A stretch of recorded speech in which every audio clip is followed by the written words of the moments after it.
ಮುಂದಿನ ಪ್ರಶ್ನೆ ನೋಡೋಣ. 2022ರ ಅಂತಾರಾಷ್ಟ್ರೀಯ ಡೈರಿ ಒಕ್ಕೂಟದ ವಿಶ್ವ ಡೈರಿ ಶೃಂಗಸಭೆ ಎಲ್ಲಿ ನಡೆಯಿತು? International dairies federation's world dairy summit 2022 held head Noida, Berlin, Delhi, ಸಿಂಗಾಪುರ. ಇದಕ್ಕೆ ಸರಿಯಾದ ಉತ್ತರ ಬಂದು ನೋಯ್ಡಾ ಆಗಿರುತ್ತೆ.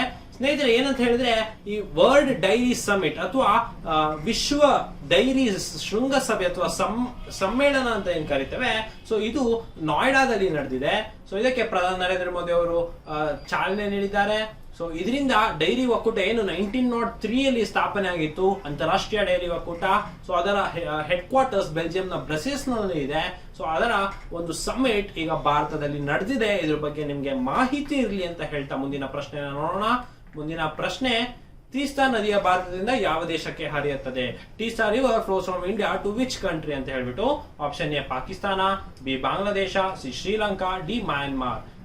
ಸೊ ಇದು ನಿಮ್ಗೆ ಜಾಗ್ರಫಿ ಅಥವಾ ರಿವರ್ ಸಿಸ್ಟಮ್ ಆಫ್ ಇಂಡಿಯಾ ಗೊತ್ತಿತ್ತು ಅಂತಂದ್ರೂ ಸಹ ನೀವು ಈ ಕ್ವಶನ್ ನ ಆನ್ಸರ್ ಮಾಡಬಹುದು. ಸೊ ಇದಕ್ಕೆ ಸರಿಯಾದ ಉತ್ತರ ಬಂದು ಬಾಂಗ್ಲಾದೇಶ ಆಗಿರುತ್ತೆ. ಸೊ ನಿಮಗೆ ಗೊತ್ತಿರಬಹುದು, ಪ್ರಧಾನಿ ನರೇಂದ್ರ ಮೋದಿ ಮತ್ತೆ ಬಾಂಗ್ಲಾದೇಶದ ಪ್ರಧಾನಿಯಾದಂತಹ ಶೇಖ್ ಹಸೀನಾ ಅವರು ಉತ್ತಮ ಸಂಬಂಧದಲ್ಲಿದ್ದಾರೆ. ಸೊ ಈಗ ಒಂದು ಸೂಪರ್ ಥರ್ಮಲ್ ಪವರ್ ಪ್ರಾಜೆಕ್ಟ್ ಅನ್ನ ಮಾಡ್ತಾ ಇದ್ದಾರೆ. ಸೊ ಇದು ಜಂಟಿಯಾಗಿ ಭಾರತ ಮತ್ತು ಬಾಂಗ್ಲಾದೇಶ ನಡುವೆ ಆಗ್ತಾ ಇದೆ. ಸೊ ಇದು ಬಾಂಗ್ಲಾದೇಶನ ರಾಂಪಾಲ್ ನಲ್ಲಿ ಪ್ರಾರಂಭವಾಗಿದೆ. ಸೊ ಹಾಗಾಗಿ ಈ ತೀಸ್ತಾ ನದಿ ಏನಿದೆ ಇದು ಸಿಕ್ಕಿಂ ನಲ್ಲಿ ಹುಟ್ಟುತ್ತೆ. ಸಿಕ್ಕಿಂ ರಾಜ್ಯ ಭಾರತದಲ್ಲಿದೆ.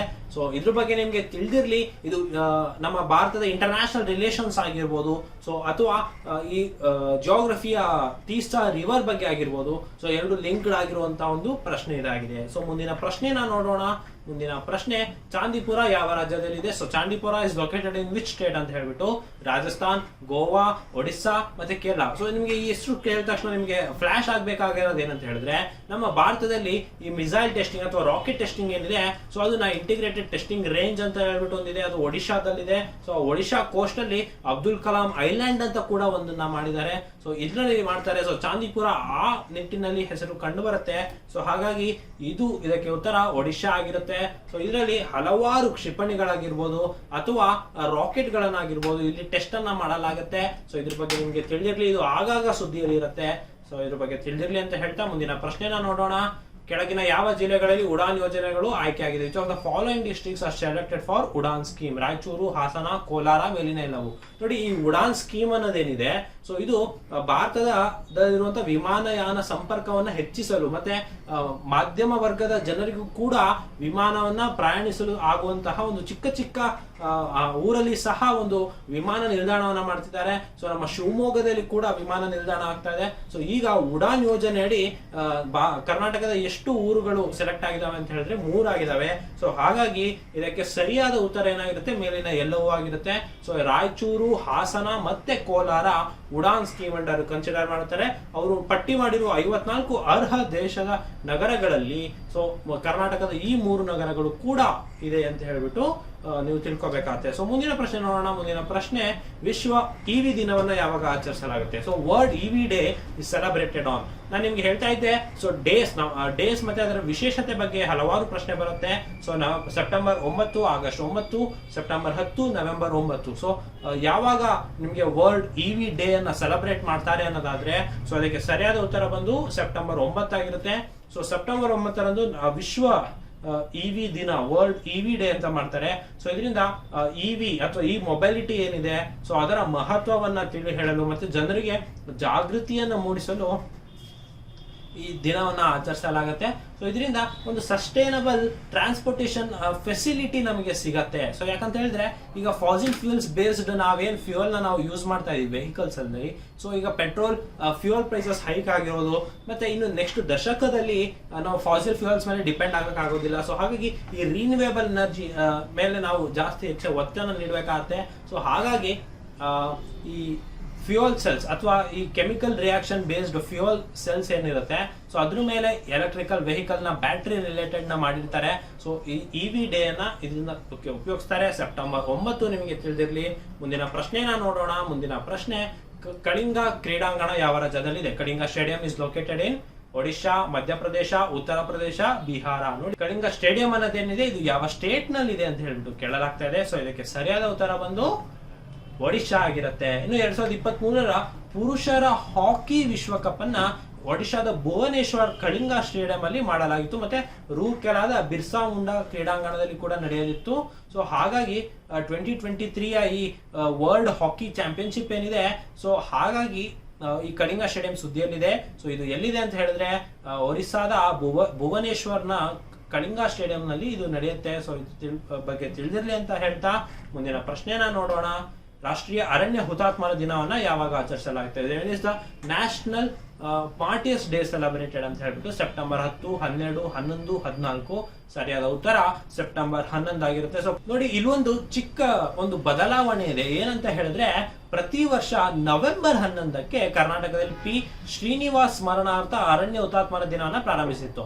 ಆದ್ರೆ ಇತರೆ ರಾಜ್ಯಗಳ ಅರಣ್ಯ ಇಲಾಖೆಯಲ್ಲಿ ಕರ್ತವ್ಯದಲ್ಲಿದ್ದಾಗೆ ಪ್ರಾಣತ್ಯಾಗ ಮಾಡಿದ ಸಿಬ್ಬಂದಿಯ ಸ್ಮರಣೆಗಾಗಿ ಒಂದು ದಿನ ಮೀಸಲು ಇಡಲು ಆರಂಭಿಸಿತ್ತು. ಸೊ ಹಾಗಾಗಿ ಕೇಂದ್ರ ಸರ್ಕಾರ ಒಂದು ಕಾಮನ್ ಡೇಟ್ ಇಡಬೇಕು ಅಂತ ಹೇಳ್ಬಿಟ್ಟು ಸೆಪ್ಟೆಂಬರ್ 11ನೇ ತಾರೀಕು 2013ನೇ ಇಸ್ವಿಯಿಂದ ಅರಣ್ಯ ಹುತಾತ್ಮರ ದಿನ ಅಂತ ಆಚರಿಸಬೇಕಂತ ಹೇಳ್ಬಿಟ್ಟು ಹೇಳ್ತು. ಸೊ ಸೆಪ್ಟೆಂಬರ್ 11 ಯಾಕೆ ಅದೇ ಡೇಟ್ ಯಾಕೆ ಕೇಂದ್ರ ಸರ್ಕಾರ ಇಡ್ತು ಅಂತ ಹೇಳಿದ್ರೆ, ಅಲ್ಲಿ ಅವತ್ತಿನ ದಿನ ಕೆಜರ್ಲಿ ಹತ್ಯಾಕಾಂಡ ಸ್ಮರಣಾರ್ಥ ಈ ದಿನವನ್ನ ಅವತ್ತಿಗೆ ನಿಗದಿ ಮಾಡಿದೆ. ಸೊ ಸೆಪ್ಟೆಂಬರ್ 11ನೇ ತಾರೀಕು ನಾವು ಅರಣ್ಯ ಹುತಾತ್ಮರ ದಿನವನ್ನ ಆಚರಿಸ್ತೇವೆ.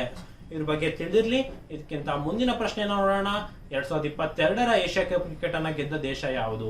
Which country won the 2022 Asia cup cricket? ನೋಡಿ, ಏಷ್ಯಾ ಕಪ್ ಅಂತ ಹೇಳಿದ್ರೆ ಏಷ್ಯಾ ಖಂಡ ಏನಿದೆ, ಸೊ ಏಷ್ಯಾ ಖಂಡದಲ್ಲಿ ಇರುವಂತಹ ದೇಶಗಳ ನಡುವೆ ನಡೆಯುವಂತಹ ಒಂದು ಕ್ರಿಕೆಟ್ ಮ್ಯಾಚ್ ಆಗಿರುತ್ತೆ. ಸೊ ಇದರ ಫಾರ್ಮ್ಯಾಟ್ ಬಗ್ಗೆ ನಿಮಗೆ ಹಲವಾರು ಬಾರಿ ಪ್ರಶ್ನೆ ಬರ್ಬೋದು. ಸೊ ಇದರ ಫಾರ್ಮ್ಯಾಟ್ ಸ್ವಲ್ಪ ಟ್ರಿಕ್ಕಿ ಆಗಿದೆ. ಏನಂತ ಹೇಳಿದ್ರೆ, ಇವಾಗ 50 ಓವರ್ ವರ್ಲ್ಡ್ ಕಪ್ ಹತ್ರದಲ್ಲಿದೆ ಅಂತ ಹೇಳಿದ್ರೆ ಏಷ್ಯಾ ಕಪ್ ನ ಫಾರ್ಮ್ಯಾಟ್ 50 ಓವರ್ಸ್ ಇರುತ್ತೆ. ಅದೇ T20 ವರ್ಲ್ಡ್ ಕಪ್ ಹತ್ರದಲ್ಲಿತ್ತು ಅಂದ್ರೆ ಏಷ್ಯಾ ಕಪ್ ನ ಫಾರ್ಮ್ಯಾಟ್ T20 ಆಗಿರುತ್ತೆ. ಸೊ ಹಾಗಾಗಿ ಈ ವರ್ಷ T20 ವರ್ಲ್ಡ್ ಕಪ್ ಇರೋದ್ರಿಂದ ಸೊ ಈ ಬಾರಿಯ Asia cup T20 ಮಾದರಿಯಲ್ಲಿತ್ತು.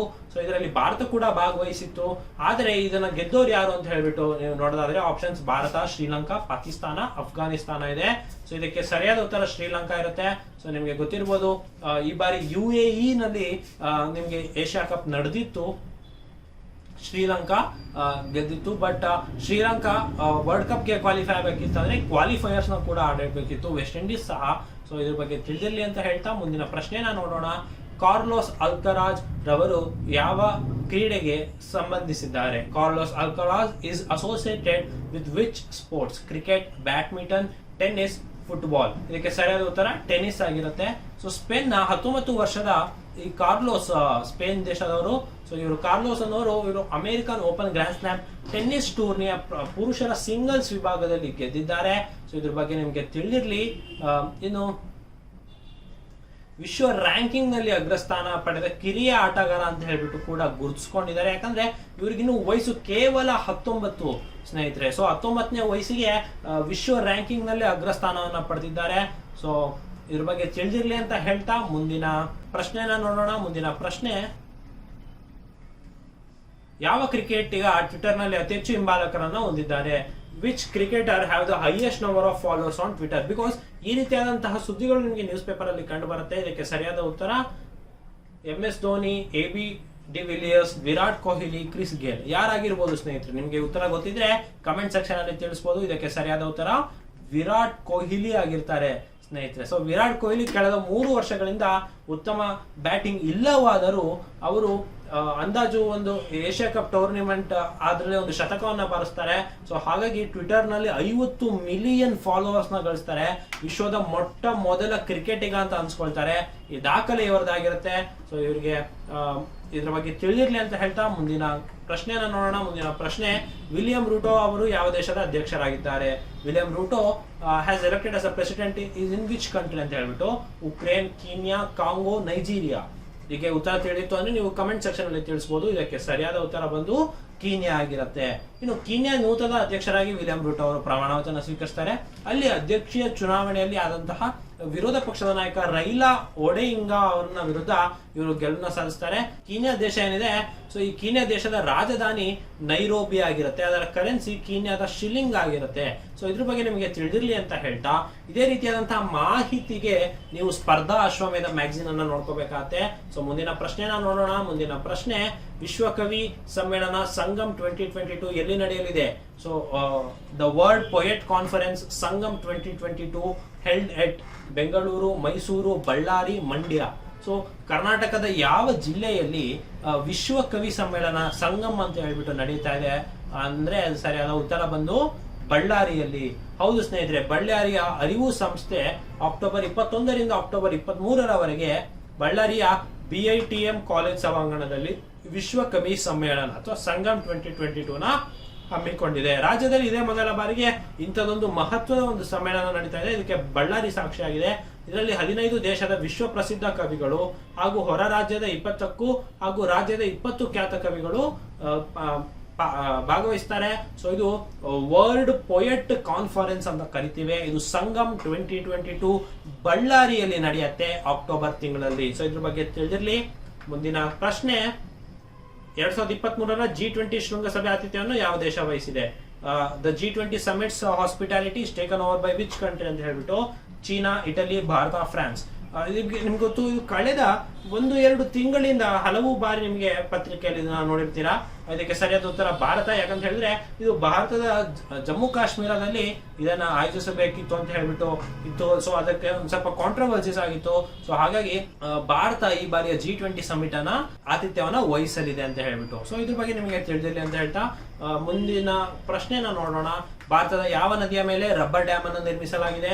So on which river of India rubber dam has been built ಅಂತ ಹೇಳ್ಬಿಟ್ಟು ಕೋಸಿ ನದಿ, ಮಹಾನದಿ, ಫಲ್ಗು ನದಿ, ದಾಮೋದರ ನದಿ. ಸೊ ಯಾವ ನದಿಯ ಮೇಲೆ ರಬ್ಬರ್ ಡ್ಯಾಮ್ ಅನ್ನತಕ್ಕದ್ದನ್ನ ಮಾಡಿದ್ದಾರೆ ಅಂತ ಹೇಳ್ಬಿಟ್ಟು. ಸೊ ನಿಮಗೆ ಗೊತ್ತಿರ್ಬೋದು, ಡ್ಯಾಮ್ ಅನ್ನೋದು ಯಾವಾಗ್ಲೂ ನದಿಗೆ ಒಂದು ಆಣೆಕಟ್ಟನ್ನ ಕಟ್ಟುವ ರೀತಿ. ಸೊ ಇದರಿಂದ ಫಿಶರೀಸ್ಗಾಗಿರ್ಬೋದು ಅಥವಾ ಇರಿಗೇಷನ್ಗಾಗಿರ್ಬೋದು ಅಥವಾ ವಿದ್ಯುತ್ತಿಂದ ಜಲವಿದ್ಯುತ್ ಅನ್ನ ನೀವು ಮಾಡೋಕ್ಕಾಗಿರ್ಬೋದು. ಸೊ ಹೀಗಾಗಿ ಅಣೆಕಟ್ಟು ತುಂಬಾ ಇಂಪಾರ್ಟೆಂಟ್ ಆಗಿರುತ್ತೆ. ಈಗ ರಬ್ಬರ್ ಡ್ಯಾಮ್ ಅನ್ನ ಕಟ್ಟಿದ್ದಾರೆ. ಸೊ ಇದು ಯಾವ ನದಿಯ ಮೇಲೆ ಅಂತ ಹೇಳಿದ್ರೆ ಸರಿಯಾದ ಉತ್ತರ ಬಂದು ಫಲ್ಗು ನದಿ. ಸೊ ಈ ಫಲ್ಗು ನದಿ ಇದು ಅತಿ ಉದ್ದದ ರಬ್ಬರ್ ಅಣೆಕಟ್ಟಾಗಿದೆ. ಇದು ಬಿಹಾರದಲ್ಲಿದೆ ಫಲ್ಗು ನದಿ ಅಂತ ಹೇಳ್ಬಿಟ್ಟು. ಸೊ ಇಂದಿನ ಬಿಹಾರ ಮುಖ್ಯಮಂತ್ರಿ ಆದಂತಹ ನಿತೀಶ್ ಕುಮಾರ್ ಅವರು ಇದನ್ನ ಉದ್ಘಾಟಿಸಿದ್ದಾರೆ. ಸೊ ಇದು IIT ರೂರ್ಕಿ ಏನಿದೆ, IIT Indian institute of technology ಒಂದು ಪ್ರೀಮಿಯರ್ ಇನ್ಸ್ಟಿಟ್ಯೂಟ್. ಸೊ IIT ರೂರ್ಕಿಯ ತಜ್ಞರ ಸಲಹೆ ಮೇಲೆ ಇಲ್ಲೊಂದು ರಬ್ಬರ್ ಡ್ಯಾಮ್ ಅನ್ನ ಕಟ್ಟಿದ್ದಾರೆ. ಫಲ್ಗು ನದಿ ಬಿಹಾರದಲ್ಲಿದೆ. ಸೊ ಇದ್ರ ಬಗ್ಗೆ ತಿಳಿದಿರ್ಲಿ. ಇನ್ನು ಈ ಫಲ್ಗು ನದಿ ಯಾವಕ್ಕೆ ಫೇಮಸ್ ಅಂತ ಹೇಳಿದ್ರೆ, ಇಲ್ಲಿ ವಿಷ್ಣುವಿನ ದೇವಾಲಯವಿದೆ. ವಿಷ್ಣುಪಾದ ಅಂತ ಹೇಳ್ಬಿಟ್ಟು ಒಂದು ಮಂದಿರ ಇದೆ. ಇದು ಫಲ್ಗು ನದಿಯ ದಡದಲ್ಲಿದೆ. ಇದನ್ನ ನಿರಂಜನ್ ನದಿ ಅಂತ ಕೂಡ ಕರೀತಾರೆ. ಇದ್ರ ಬಗ್ಗೆ ತಿಳಿದಿರ್ಲಿ. ಮುಂದಿನ ಪ್ರಶ್ನೆನ ನೋಡೋಣ. LGM 30 ಮಿನಿಟ್ ಮ್ಯಾನ್ 3 ಎಂಬುದು ಏನು ಅಂತ ಹೇಳ್ಬಿಟ್ಟು. ಅಂದ್ರೆ LGM 30 minute man 3 is dash ಅಂತ ಹೇಳ್ಬಿಟ್ಟು ಕೇಳಿದ್ದಾರೆ. ಸೊ ಇದಕ್ಕೆ ಆಪ್ಷನ್ಸ್ ಕ್ಷಿಪಣಿ, ಸ್ಯಾಟಲೈಟ್, ಲಸಿಕೆ. ಇದಕ್ಕೆ ಸರಿಯಾದ ಉತ್ತರ ಏನಿರ್ಬೋದು ಅಂತ ಹೇಳಿದ್ರೆ ಕ್ಷಿಪಣಿ. ಹೌದು ಸ್ನೇಹಿತರೆ, ಇದೊಂದು ಮಿನಿಟ್ ಮ್ಯಾನ್ 3 ಅನ್ನೋದೊಂದು ಖಂಡಾಂತರ ಕ್ಷಿಪಣಿ, ಅಂದ್ರೆ ಒಂದು ಕಾಂಟಿನೆಂಟಲ್ ಮಿಸೈಲ್. ಅಮೆರಿಕ ದೇಶ ಇದನ್ನ ಇತ್ತೀಚೆಗೆ ಪರೀಕ್ಷಿಸಿದೆ. ತನ್ನ ಕ್ಯಾಲಿಫೋರ್ನಿಯಾದ ವಾಂಡನ್ಬರ್ಗ್ ಬಾಹ್ಯಾಕಾಶ ನೆಲೆಯಲ್ಲಿ ಈ ಕ್ಷಿಪಣಿಯನ್ನ ಪರೀಕ್ಷಿಸಿದೆ. ಸೊ ಇದು ICBM ಆಗಿದೆ. ಸೊ ICBM ನೀವು ಹಲವಾರು ಬಾರಿ ಎಕ್ಸಾಮ್ ನಲ್ಲಿ ಕೇಳಿರ್ತೀರಾ. ICBM ಅಂದ್ರೆ ಇಂಟರ್ ಕಾಂಟಿನೆಂಟಲ್ ಬ್ಯಾಲಿಸ್ಟಿಕ್ ಮಿಸೈಲ್ ಅಂತ ಕರ್ಸ್ಕೊಳ್ಳುತ್ತೆ. ಸೊ LGM 30 ಮಿನಿಟ್ ಮ್ಯಾನ್ 3 ಅನ್ನೋದೇನಿದೆ ಇದೊಂದು ICBM ಆಗಿದೆ, ಅಂದ್ರೆ ಇಂಟರ್ ಕಾಂಟಿನೆಂಟಲ್ ಬ್ಯಾಲಿಸ್ಟಿಕ್ ಮಿಸೈಲ್ ಅಥವಾ ಖಂಡಾಂತರ ಕ್ಷಿಪಣಿ ಅಂತ ಹೇಳ್ಬಿಟ್ಟು ಕರಿತೇವೆ. ಸೊ ಮುಂದಿನ ಪ್ರಶ್ನೆನ ನೋಡೋಣ. ಮೊದಲ ವರ್ಚುವಲ್ ಶಾಲೆನ ಯಾವ ರಾಜ್ಯ ಅಥವಾ ಕೇಂದ್ರಾಡಳಿತ ಪ್ರದೇಶದಲ್ಲಿ ಆರಂಭಿಸಲಾಯಿತು? So in which Indian state launch the India's country's first virtual school? Uttar Pradesh, Karnataka, ನವದೆಹಲಿ, ತಮಿಳುನಾಡು. ಸರಿಯಾದ ಉತ್ತರ ನವದೆಹಲಿ ಆಗಿದೆ. ಸೊ ಅಲ್ಲಿನ ಮುಖ್ಯಮಂತ್ರಿ ಆದಂತಹ ಅರವಿಂದ್ ಕೇಜ್ರಿವಾಲ್ ಅವರು ದೆಹಲಿಯಲ್ಲಿ ಒಂದು ಶಾಲಾ ಶಿಕ್ಷಣ ಮಂಡಳಿ ಜೊತೆಗೆ ಭಾರತದ ಮೊಟ್ಟ ಮೊದಲ ವರ್ಚುವಲ್ ಶಾಲೆ, ಅಂದ್ರೆ ನೀವು ದೈಹಿಕವಾಗಿ ಭಾಗವಹಿಸುವಂತಿಲ್ಲ. ಸೊ ಹಾಗಾಗಿ ಇದನ್ನ ವರ್ಚುವಲ್ ಆಗಿ ಮಕ್ಕಳಿಗೆ ಹೇಳ್ಕೊಡುವಂತ ಒಂದು ಶಾಲೆ ಇದಾಗಿದೆ. ಇದು ನವದೆಹಲಿಯಲ್ಲಿದೆ. ಇದನ್ನ ಅಂದಿನ ಮುಖ್ಯಮಂತ್ರಿ ಆದಂತಹ ಅರವಿಂದ್ ಕೇಜ್ರಿವಾಲ್ ಅವರು ಇದನ್ನ ಉದ್ಘಾಟನೆ ಮಾಡಿದ್ದಾರೆ. ಇದ್ರ ಬಗ್ಗೆ ತಿಳಿದಿರ್ಲಿ. ಮುಂದಿನ ಪ್ರಶ್ನೆನ ನೋಡೋಣ. ನುವಾಖಾಯ್ ಹಬ್ಬವನ್ನ ಯಾವ ರಾಜ್ಯದಲ್ಲಿ ಆಚರಿಸಲಾಗುತ್ತೆ? So Nuakhai festival celebrated in which Indian state ಅಂತ ಹೇಳ್ಬಿಟ್ಟು ಅಸ್ಸಾಂ, ಮಣಿಪುರ, ಸಿಕ್ಕಿಂ, ಒಡಿಶಾ. ಸೊ ಇದರಲ್ಲಿ ಸರಿಯಾದ ಉತ್ತರ ಯಾವ್ದಾಗಿರುತ್ತೆ ಅಂತ ಹೇಳಿದ್ರೆ ಒಡಿಶಾ ಆಗಿರುತ್ತೆ. ಸೊ ನೋಡಿ, ನವಾಖಾಯ್ ಹಬ್ಬ ಅಂದ್ರೆ ಏನಂತ ಹೇಳಿದ್ರೆ ಇದು ಸುಗ್ಗಿಯ ಹಬ್ಬ ಅಂತ ಕರಿತೀವಿ. ಸೊ ನಮ್ಮಲ್ಲಿ ಸುಗ್ಗಿ ಹಬ್ಬ ಅಂತ ಹೇಳಿದ್ರೆ ಸಂಕ್ರಾಂತಿ ಆಗಿರುತ್ತೆ. ಸೊ ಅದೇ ಒಡಿಸಾದಲ್ಲಿ ಸುಗ್ಗಿ ಹಬ್ಬ ಅಂದ್ರೆ ನವಾಖಾಯ್ ಆಗಿರುತ್ತೆ. ಯಾಕಂತ ಹೇಳಿದ್ರೆ ನೀವು ನೋಡ್ಬೋದು, ಇಂಡಿಯಾ ಮ್ಯಾಪ್ ನ ನೋಡಿದ್ರೆ ನಮ್ಮ ವೆಸ್ಟರ್ನ್ ಸೈಡ್ ಬರುವಂತದ್ದು ಸೌತ್ ವೆಸ್ಟರ್ನ್ ಮಾನ್ಸೂನ್ ಅಲ್ಲಿ ಮಳೆ ಬಂದ್ರೆ, ಈ ಕಡೆ ಸೈಡು ಬೇರೆ ಕಾಲದಲ್ಲಿ ಮಳೆ ಬರುತ್ತೆ. ನಮ್ಮಲ್ಲಿ ಹಿಂಗಾರ ಆಗ್ಬೇಕಾದ್ರೆ ಅವರಲ್ಲಿ ಮಳೆಗಾಲ ಬರುತ್ತೆ. ಸೊ ಹಾಗಾಗಿ ಈ ಸಂಕ್ರಾಂತಿ ಮತ್ತೆ ಈ ಸುಗ್ಗಿಯ ಹಬ್ಬಗಳು ದಿನ ಚೇಂಜ್ ಇರುತ್ತೆ. ಸೊ ಗಣೇಶ ಚತುರ್ಥಿ ಹಬ್ಬದ ಮರುದಿನ ಭಾದ್ರಪದ ತಿಂಗಳ ಪಂಚಮ ತಿಥಿಯಂದು ಇದನ್ನ ಆಚರಿಸಲಾಗುತ್ತೆ. ಇದ್ರ ಬಗ್ಗೆ ತಿಳಿದಿರ್ಲಿ, ಇದು ಒಡಿಶಾದಲ್ಲಿ ಆಚರಿಸಲಾಗುತ್ತೆ, ನವಾಖಾಯ್ ಅಂತ ಹೇಳ್ಬಿಟ್ಟು. ಮುಂದಿನ ಪ್ರಶ್ನೆ ನೋಡೋಣ. ರಿಲಯನ್ಸ್ ಇಂಡಸ್ಟ್ರೀಸ್ ಕಂಪನಿಯ ಭಾರತದ ಮೊದಲ ಮತ್ತು ಪ್ರಪಂಚದಲ್ಲೇ ದೊಡ್ಡದಾದ ಕಾರ್ಬನ್ ಫೈಬರ್ ಪ್ಲಾಂಟ್ ಅನ್ನ ಎಲ್ಲಿ ನಿರ್ಮಾಣ ಮಾಡಿದೆ ಅಂತ ಹೇಳ್ಬಿಟ್ಟು. Reliance industries company has announced to build India's first and India's world's largest carbon fiber plant at which place ಅಂತ ಹೇಳ್ಬಿಟ್ಟು. ದೆಹಲಿ, ರಾಜಸ್ಥಾನ, ಗುಜರಾತ, ಹರಿಯಾಣ. ನಿಮ್ಗೆ ಉತ್ತರ ತಿಳಿದಿದ್ದಲ್ಲಿ ನೀವು ಕಮೆಂಟ್ ಸೆಕ್ಷನ್ ಅಲ್ಲಿ ತಿಳಿಸಬಹುದು. ಇದಕ್ಕೆ ಸರಿಯಾದ ಉತ್ತರ ಬಂದು ಗುಜರಾತ್ ಆಗಿರುತ್ತೆ. ಇನ್ನು ರಿಲಯನ್ಸ್ ಇಂಡಸ್ಟ್ರೀಸ್ ಅಧ್ಯಕ್ಷ ಮುಖೇಶ್ ಅಂಬಾನಿ ಅವರು 45ನೇ AGM ನಲ್ಲಿ ಗುಜರಾತ್ ನ ಹಜೀರಾದಲ್ಲಿ ಭಾರತದ ಮೊದಲನೇ ಹಾಗೂ ವಿಶ್ವದ ಅತಿ ದೊಡ್ಡ ಕಾರ್ಬನ್ ಫೈಬರ್ ಪ್ಲಾಂಟ್ ಅನ್ನು ನಿರ್ಮಿಸಲು ಯೋಚನೆ ಮಾಡಿದೆ. ಇದೊಂದು A2C ಅಥವಾ ಆಯಿಲ್ ಟು ಕೆಮಿಕಲ್ಸ್ ವಿಭಾಗದಲ್ಲಿ ಇದೊಂದು ಸ್ಥಾವರ ನಿರ್ಮಿಸಲಾಗುತ್ತೆ. ಇದ್ರ ಬಗ್ಗೆ ತಿಳಿದಿರ್ಲಿ ಅಂತ ಹೇಳ್ತಾ ಮುಂದಿನ ಪ್ರಶ್ನೆನ ನೋಡೋಣ. ಮುಂದಿನ ಪ್ರಶ್ನೆ, ಗ್ರಾಮೀಣ ಪ್ರದೇಶದಲ್ಲಿ ಹಂದಿ ಸಾಕಾಣಿಕೆ ಯೋಜನೆಯನ್ನ ಯಾವ ರಾಜ್ಯ ಪ್ರಾರಂಭಿಸಿದೆ? So in which Indian state launch the rural backyard piggery scheme ಅಂತ ಹೇಳ್ಬಿಟ್ಟು. ಸೊ ಇದಕ್ಕೆ ಆಪ್ಷನ್ಸ್ ನೋಡೋಣ. ಮೇಘಾಲಯ, ಮಣಿಪುರ, ನಾಗಾಲ್ಯಾಂಡ್, ಅಸ್ಸಾಂ ಆಗಿದೆ. ಸೊ ಇದಕ್ಕೆ ಸರಿಯಾದ ಉತ್ತರ ಬಂದು ಮೇಘಾಲಯ ಆಗಿರುತ್ತೆ. ನೋಡಿ, ಮೇಘಾಲಯದಲ್ಲಿ ಇತ್ತೀಚೆಗೆ ಏನಂತಂದ್ರೆ ಗ್ರಾಮೀಣ ಹಿತ್ತಲ ಹಂದಿ ಸಾಕಾಣಿಕೆ ಯೋಜನೆಯನ್ನ ಸ್ಟಾರ್ಟ್ ಮಾಡಿದರೆ. ಇದು ಮೇಘಾಲಯ ರಿಬಾಯ್ ಜಿಲ್ಲೆಯಲ್ಲಿ ಬರ್ನಿ ಹಾಟ್ ನಲ್ಲಿ ರಾಷ್ಟ್ರೀಯ ಜಾನುವಾರು ಮಿಷನ್ ಅಡಿಯಲ್ಲಿ ಈ ಯೋಜನೆ ಮಾಡಿದರೆ. ಇದರಲ್ಲಿ ರೈತರಿಗೆ 4 ಹಂದಿಗಳನ್ನ ವಿತರಿಸಲಾಗುತ್ತೆ. ಸೊ ಗ್ರಾಮೀಣ ಹಿತ್ತಲ ಹಂದಿ ಸಾಕಾಣಿಕೆ ಯೋಜನೆ ಅಡಿಯಲ್ಲಿ ಪ್ರತಿ ರೈತರಿಗೂ 4 ಹಂದಿಗಳನ್ನ ವಿತರಿಸಲಾಗುವುದು. ಸೊ ಇದ್ರ ಬಗ್ಗೆ ನಿಮಗೆ ತಿಳಿದಿರಲಿ ಅಂತ ಹೇಳ್ತಾ ಮುಂದಿನ ಪ್ರಶ್ನೆನ ನೋಡೋಣ. ಭಾರತದ ಯಾವ ರಾಜ್ಯದಲ್ಲಿ ಕರಕುಶಲ ನೀತಿ 2020 ಜಾರಿಗೊಳಿಸಲಾಗಿದೆ? So in which Indian state approved the handicraft policy of 2022? ನೋಡಿ, ಹ್ಯಾಂಡಿಕ್ರಾಫ್ಟ್ ಪಾಲಿಸಿ ಆಫ್ 2022 ಯಾವ ರಾಜ್ಯದಲ್ಲಿ ಅನುಷ್ಠಾನಗೊಂಡಿದೆ ಅಂತ ಹೇಳ್ಬಿಟ್ಟು. ಉತ್ತರ ಪ್ರದೇಶ, ಮಧ್ಯಪ್ರದೇಶ, ರಾಜಸ್ಥಾನ, ಹರಿಯಾಣ. ಸೊ ಇದಕ್ಕೆ ಸರಿಯಾದ ಉತ್ತರ ಬಂದು ರಾಜಸ್ಥಾನ ಆಗಿರುತ್ತೆ. ಸೊ ರಾಜಸ್ಥಾನ ಕ್ಯಾಬಿನೆಟ್ ಇತ್ತೀಚೆಗೆ ಕರಕುಶಲ ನೀತಿ 2022 ಅಂದ್ರೆ ರಾಜಸ್ಥಾನ ಕ್ಯಾಬಿನೆಟ್ ಏನಿದೆ ಅವರು ಈ ಹ್ಯಾಂಡಿಕ್ರಾಫ್ಟ್ ಪಾಲಿಸಿ 2020 ಅನ್ನು ಇತ್ತೀಚೆಗೆ ಅನುಮೋದಿಸಿದೆ. ಸೊ ಈ ನೀತಿ ಪ್ರಕಾರ ಕರಕುಶಲ ವಸ್ತುಗಳಿಗೆ ಏನಿದೆ ಅದರ ಉನ್ನತಿಗೆ ಅಥವಾ ಸಬಲೀಕರಣಕ್ಕೆ ಒಂದು ಉದ್ದೇಶಿತವಾಗಿ ಈ ನೀತಿಯನ್ನ ಮಾಡಲಾಗಿದೆ. ಸೊ 6 ಲಕ್ಷ ಕರಕುಶಲ ಕರ್ಮಿಗಳು ಏನಿರ್ತಾರೆ, ಸೊ ಅವರಿಗೆ ಸಬಲೀಕರಣಗೊಳಿಸೋದು ಇದರ ಮುಖ್ಯವಾದ ಉದ್ದೇಶ ಆಗಿರುತ್ತೆ. ಇದು ಯಾವ ರಾಜ್ಯದಲ್ಲಿ ಅಂತ ಹೇಳಿದ್ರೆ ರಾಜಸ್ಥಾನಲ್ಲಿ. ಇದ್ರ ಬಗ್ಗೆ ತಿಳಿದಿರ್ಲಿ ಅಂತ ಹೇಳ್ತಾ ಮುಂದಿನ ಪ್ರಶ್ನೆ, ಇತ್ತೀಚೆಗೆ ಯಾವ ಬಾಹ್ಯಾಕಾಶ ಸಂಸ್ಥೆ ಗಾಡಿ ತುಂಬಾ ಬಹುದಾದ ಏರೋಡೈನಾಮಿಕ್ ಡಿಸೆಲೇಟರ್ IAD ತಂತ್ರಜ್ಞಾನವನ್ನು ಪರಿಶೀಲಿಸಿದೆ? Recently which space agency has tested airfield? ಇದು ನಾಸಾ ಆಗಿ ಇಸ್ರೋನ ಬ್ಲೂ ಆರಿಜಿನ್ ಸ್ಪೇನ್ ಅಂತ ಹೇಳ್ಬಿಟ್ಟು ನಿಮ್ಗೆ ಉತ್ತರ ಗೊತ್ತಿದ್ದಲ್ಲಿ ಕಮೆಂಟ್ ಸೆಕ್ಷನ್ ಅಲ್ಲಿ ತಿಳಿಸಬಹುದು. ಇದಕ್ಕೆ ಸರಿಯಾದ ಉತ್ತರ ಬಂದು ಇಸ್ರೋ. ನೋಡಿ, ಇಸ್ರೋ ಸಂಸ್ಥೆ ಗಾಳಿ ತುಂಬಬಹುದಾದ ಏರೋಡೈನಾಮಿಕ್ ಡಿಸಲೇಟರ್ ಅನ್ನು ಒಂದು ವಿಕ್ರಮ್ ಸಾರಾಭಾಯ್ ಬಾಹ್ಯಾಕಾಶ ಕೇಂದ್ರ ಏನಿದೆ ಇದೊಂದು ವಿನ್ಯಾಸಗೊಳಿಸಿದೆ. ಸೊ ಇದರಿಂದ ಸೌಂಡಿಂಗ್ ರಾಕೆಟ್ ರೋಹಿಣಿ 300 ಮೂಲಕ ಪರೀಕ್ಷಿಸಲಾಗಿದೆ. ಇಸ್ರೋ ಯಾವಾಗ ಸ್ಥಾಪನೆ ಆಯಿತು ಅಂದ್ರೆ 1969 ನಲ್ಲಿ ಎಸ್ ಸೋಮನಾಥನ್ ಈಗಿನ ಪ್ರಸ್ತುತ ಅಧ್ಯಕ್ಷರಾಗಿದ್ದಾರೆ. ಸೊ ಇದ್ರ ಬಗ್ಗೆ ನಿಮಗೆ ತಿಳಿದಿರ್ಲಿ ಅಂತ ಹೇಳ್ತಾ ಮುಂದಿನ ಪ್ರಶ್ನೆನ ನೋಡೋಣ. ಭಾರತ ಯಾವ ರಾಜ್ಯ ಕೇಂದ್ರಾಡಳಿತ ಪ್ರದೇಶದಲ್ಲಿ ಮೊದಲ ಡಾರ್ಕ್ ಸ್ಕೈ ರಿಸರ್ವ್ ಸ್ಥಾಪಿಸಲಾಗಿದೆ? So which state India first dark sky reserve started ಅಂತ ಹೇಳ್ಬಿಟ್ಟು ನಾವು ದೆಹಲಿ, ಉತ್ತರಾಖಂಡ್, ಲಡಾಖ್ ಮತ್ತೆ ಹಿಮಾಚಲ್ ಪ್ರದೇಶ್. ಇದಕ್ಕೆ ಸರಿಯಾದ ಉತ್ತರ ಬಂದು ಲಡಾಖ್, ಹಾನ್ಲೆ ಅಂತ ಹೇಳ್ಬಿಟ್ಟು ಅದರ ಪ್ಲೇಸ್ ಹೆಸರು. ಸೊ ಹಾನ್ಲೆಯಲ್ಲಿ ಈ ಡಾರ್ಕ್ ಸ್ಕೈ ರಿಸರ್ವ್ ಅನ್ನ ಸ್ಥಾಪನೆ ಮಾಡಲಾಗಿದೆ. ಈ ಡಾರ್ಕ್ ಸ್ಕೈ ರಿಸರ್ವ್ಸ್ ಏನು ಅಂತ ಹೇಳಿದ್ರೆ ಅಲ್ಲಿ ಆ ಪ್ರದೇಶದಲ್ಲಿ ಲಡಾಖ್ನ ಆ ಪ್ರದೇಶದಲ್ಲಿ ಬಾಹ್ಯಾಕಾಶವನ್ನ ನೋಡಿದ್ರೆ ನಿಮಗೆ ಅತ್ಯಮೋಘ ದೃಶ್ಯವನ್ನ ಸಿಗುತ್ತೆ. ಸೊ ಇದು ಪರಿಸರದ ಜೊತೆಗೆ ಇರುವಂತಹ ಒಂದು ದೃಶ್ಯ. ಸೊ ಇದರಿಂದ ಮುಕ್ತವಾಗಿ ಆಕಾಶವನ್ನ ವೀಕ್ಷಿಸುವ ಒಂದು ವೀಕ್ಷಣಾಲಯ ಮಾಡಬೇಕಾಗಿರುತ್ತೆ. ಸೊ ಹಾಗಾಗಿ ಡಾರ್ಕ್ ಸ್ಕೈ ರಿಸರ್ವ್ ಅಂತ ಹೇಳ್ಬಿಟ್ಟು ಲಡಾಖ್ನ ಹಾನ್ಲೆ ಅಬ್ಸರ್ವೇಟರಿಯಲ್ಲಿ ಇದನ್ನ ಮಾಡಲಾಗಿದೆ. ಸೊ ಇದನ್ನ ಲಡಾಖ್ ಸರ್ಕಾರ ಮತ್ತೆ ಕೇಂದ್ರಾಡಳಿತ ಏನಿದೆ ಸೊ ಅದು ಮತ್ತೆ ಡಾರ್ಕ್ ಸ್ಕೈ ರಿಸರ್ವ್ ನ ಮಾಡಬೇಕು ಅಂತ ಹೇಳ್ಬಿಟ್ಟು ಇನ್ಸ್ಟಿಟ್ಯೂಟ್ ಆಫ್ ಆಸ್ಟ್ರೋಫಿಸಿಕ್ಸ್ ನಮ್ಮ ಬೆಂಗಳೂರಿನ ಸಂಸ್ಥೆ ಕೈ ಜೋಡಿಸಿದೆ. ಸೊ ಇದರಿಂದ ವಿಶ್ವದ ಮೊದಲ ಡಾರ್ಕ್ ಸ್ಕೈ ರಿಸರ್ವ್ ಚಿಲಿಯಲ್ಲಿ ಏನಿತ್ತು ಅದೇ ರೀತಿ ನಮ್ಮಲ್ಲಿ ಕೂಡ ಒಂದು ಮೊಟ್ಟ ಮೊದಲ ಡಾರ್ಕ್ ಸ್ಕೈ ರಿಸರ್ವ್ ನ ಮಾಡ್ತಾ ಇದ್ದಾರೆ. ಸೊ ಇದ್ರ ಬಗ್ಗೆ ತಿಳಿದಿರಲಿ ಅಂತ ಹೇಳ್ತಾ ಮುಂದಿನ ಪ್ರಶ್ನೆ, ಭಾರತದ ಯಾವ ರಾಜ್ಯದಲ್ಲಿ ನೆಹರು ಟ್ರೋಫಿ ದೋಣಿ ಓಡಿಸುವ ಸ್ಪರ್ಧೆ ನಡೆಯುತ್ತೆ? In which state of India Nehru trophy boat sir race is held ಅಂತ ಹೇಳ್ಬಿಟ್ಟು ಕೇರಳ, ತಮಿಳುನಾಡು, ಕರ್ನಾಟಕ, ಆಂಧ್ರ ಪ್ರದೇಶ್. ನಿಮ್ಗೆ ಈ ತರ ಪ್ರಶ್ನೆಗಳಲ್ಲಿ ನೀವು ಸ್ವಲ್ಪ ಬೋಟ್ ರೇಸ್ ಎಲ್ಲಿ ಎಲ್ಲಿ ಆಚರಿಸಲಾಗತ್ತೆ ಜನರಲ್ ಆಗಿ ಅನ್ನೋದನ್ನ ಯೋಚನೆ ಮಾಡ್ಬೇಕಾಗತ್ತೆ. ಇದಕ್ಕೆ ಸರಿಯಾದ ಉತ್ತರ ಬಂದು ಕೇರಳ. ಸೊ ಕೇರಳದಲ್ಲಿ ಒಂದು ಬೋಟ್ ರೇಸ್ ಏನ್ ನಡೆಯುತ್ತೆ, ಸೊ ಅದನ್ನ ನೆಹರು ಟ್ರೋಫಿ ಬೋಟ್ ರೇಸ್ ಅಂತ ಮಾಡ್ತಾರೆ. ಇದರ 68ನೇ ಆವೃತ್ತಿ ಅಲುಪ್ಪಾಡ ಜಿಲ್ಲೆಯ ಪನ್ನುಮಾಡ ಕೆರೆಯಲ್ಲಿ ನಡೆಯಲಾಯಿತು. ಇದು ಭಾರತದ ಮೊದಲ ಪ್ರಧಾನಿಯಾದಂತಹ ಪಂಡಿತ್ ಜವಾಹರ್ಲಾಲ್ ನೆಹರು ಅವರ ಸಹಿ ಹೊಂದಿರುವ ಟ್ರೋಫಿಗಾಗಿ ದೋಣಿ ಸ್ಪರ್ಧಿಸಲಿವೆ. ಮುಂದಿನ ಪ್ರಶ್ನೆ ನೋಡೋಣ, ಯಾವ ಸಂಸ್ಥೆಯು ಸೈಬರ್ ಭದ್ರತಾ ವ್ಯಾಯಾಮ ಸಿನರ್ಜಿಯನ್ನ ನಡೆಸಿತು? So which institute conduct the cyber security exercise synergy? CERT In ಭಾರತದ ವಾಯುದಳ, DRDO, ಇಸ್ರೋ. ಸೊ ನಿಮಗೆ ಉತ್ತರ ಗೊತ್ತಿದ್ದಲ್ಲಿ ನೀವು ಅದನ್ನ ತಿಳಿಸಬಹುದು. ಇದಕ್ಕೆ ಸರಿಯಾದ ಉತ್ತರ ಬಂದು ಸರ್ಟ್ ಇನ್ ಆಗಿರುತ್ತೆ.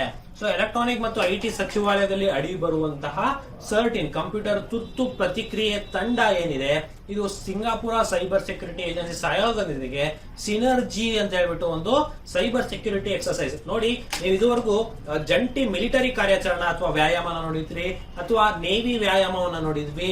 ಇವಾಗ ಸೈಬರ್ ಸೆಕ್ಯೂರಿಟಿ ವ್ಯಾಯಾಮವನ್ನ ನೋಡ್ತಾ ಇದೀವಿ, ಅದರ ಹೆಸರು ಸಿನರ್ಜಿ. ಸೊ ಇದ್ರ ಬಗ್ಗೆ ತಿಳಿದಿರಲಿ. ಇನ್ನು ಸೈಬರ್ ಭದ್ರತೆಯಲ್ಲಿ ಭಾರತದ ಸ್ಥಾನಮಾನ ಎಷ್ಟಿದೆ ಅಂತ ಹೇಳಿದ್ರೆ 10ನೇ ಸ್ಥಾನದಲ್ಲಿ ಇದೆ. ಯಾವ ಸಂಸ್ಥೆಯು ಈ ಸಮಾಧಾನ ಹೆಸರನ್ನ ಆನ್ಲೈನ್ ಕುಂದುಕೊರತೆ ನೋಂದಣಿ ವ್ಯವಸ್ಥೆಯನ್ನ ಪ್ರಾರಂಭಿಸಿತು? So which institute launched online grievances registration system ಈ ಸಮಾಧಾನ ಅಂತ ಹೇಳ್ಬಿಟ್ಟು. ಸೊ ಇದಕ್ಕೆ ಆಪ್ಷನ್ಸ್ ನೋಡೋಣ. AICT ನಮ್ಮ ಇಂಜಿನಿಯರಿಂಗ್ ಮೇಲಿರುವಂತಹ ಒಂದು ಯೂನಿವರ್ಸಿಟಿಯ ಒಂದು ಸಂಸ್ಥೆ, UGC ನಮ್ಮ ಡಿಗ್ರಿ ಕಾಲೇಜಸ್ ಏನಿದೆ ಅದು ಯೂನಿವರ್ಸಿಟಿ ಅಂಡರ್ ಅಲ್ಲಿ ಬರುವಂತ ಯೂನಿವರ್ಸಿಟಿ ಗ್ರ್ಯಾಂಡ್ ಕಮಿಷನ್, ಅಥವಾ NTA ನ್ಯಾಷನಲ್ ಟೆಸ್ಟಿಂಗ್ ಏಜೆನ್ಸಿನ, ಅಥವಾ NCERT ನ ಅಂತ ಹೇಳ್ಬಿಟ್ಟು. ಸೊ ಯಾವುದು ಈ ಸಮಾಧಾನ ಅಂತ ಹೇಳ್ಬಿಟ್ಟು ಒಂದು ಆನ್ಲೈನ್ ಗ್ರೀವೆನ್ಸ್ ರಿಜಿಸ್ಟ್ರೇಷನ್ ಸಿಸ್ಟಮ್. ಅಂದ್ರೆ ಏನಾದ್ರೂ ಇಶ್ಯೂ ಆಗಿತ್ತು ಅಂತ ಹೇಳಿದ್ರೆ ಅದನ್ನ ಗ್ರೀವೆನ್ಸ್ ನಾವು ಫಿಲ್ ಮಾಡಿದ್ವಿ ಅಂತ ಹೇಳಿದ್ರೆ ಅದನ್ನ ತಕ್ಷಣವಾಗಿ ಅದಕ್ಕೆ ಉತ್ತರವನ್ನು ನೀಡುವಂತಹ ಒಂದು ಸಿಸ್ಟಮ್ ನ ಮಾಡಿದ್ದಾರೆ. ಸೊ ಯಾರು ಅಂತ ಹೇಳಿದ್ರೆ ಸರಿಯಾದ ಉತ್ತರ ಬಂದು UGC. ಹೌದು ಸ್ನೇಹಿತರೆ, UGC ಯೂನಿವರ್ಸಿಟಿ ಗ್ರ್ಯಾಂಡ್ ಕಮಿಷನ್ ಏನಿದೆ, ಅಥವಾ ಯೂನಿವರ್ಸಿಟಿ ವಿಶ್ವವಿದ್ಯಾಲಯ ಧನಸಹಾಯ ಆಯೋಗ ಏನಿದೆ, ಅದು ಈ ಸಮಾಧಾನ ಅಂತ ಹೇಳ್ಬಿಟ್ಟು ಒಂದು ಆನ್ಲೈನ್ ಕುಂದುಕೊರತೆ ನೋಂದಣಿ ಮತ್ತು ಮೇಲ್ವಿಚಾರಣೆ ವ್ಯವಸ್ಥೆಯನ್ನು ರೂಪಿಸಿದೆ. ಇದ್ರ ಬಗ್ಗೆ ತಿಳಿದಿರಲಿ. ಇದರ ಪ್ರಧಾನ ಕಚೇರಿ ನವದೆಹಲಿಯಲ್ಲಿದೆ. ಇದರ ಅಧ್ಯಕ್ಷರು ಜಗದೀಶ್ ಕುಮಾರ್ ಆಗಿದ್ದಾರೆ. AICT ಡಿಜಿಟಲ್ ಕೌಶಲ್ಯಾಭಿವೃದ್ಧಿಗಾಗಿ ಯಾವ ತಂತ್ರಜ್ಞಾನ ಕಂಪನಿಯೊಂದಿಗೆ ಪಾಲುದಾರಿಕೆ ಹೊಂದಿದೆ? AICT partnered with which technology company to create digital skills ಅಂತ ಹೇಳ್ಬಿಟ್ಟು? Microsoft, Adobe, IBM, Apple. Adobe ಆಗಿರುತ್ತೆ ಸ್ನೇಹಿತರೆ. All India council for technical education ಏನಿದೆ, ಸೊ ಅದು ಭಾರತದಾದ್ಯಂತ ಡಿಜಿಟಲ್ ಸೃಜನಶೀಲ ಕೌಶಲ್ಯ ಉತ್ತೇಜಿಸಲು ಅಡೋಬ್ ಜೊತೆಗೆ ಒಂದು ಪಾಲುದಾರಿಕೆ ತಗೊಂಡಿದೆ. ಸೊ ಇದ್ರ ಜೊತೆಗೆ ಒಪ್ಪಂದಕ್ಕೆ ಸಹಿ ಹಾಕಿದೆ.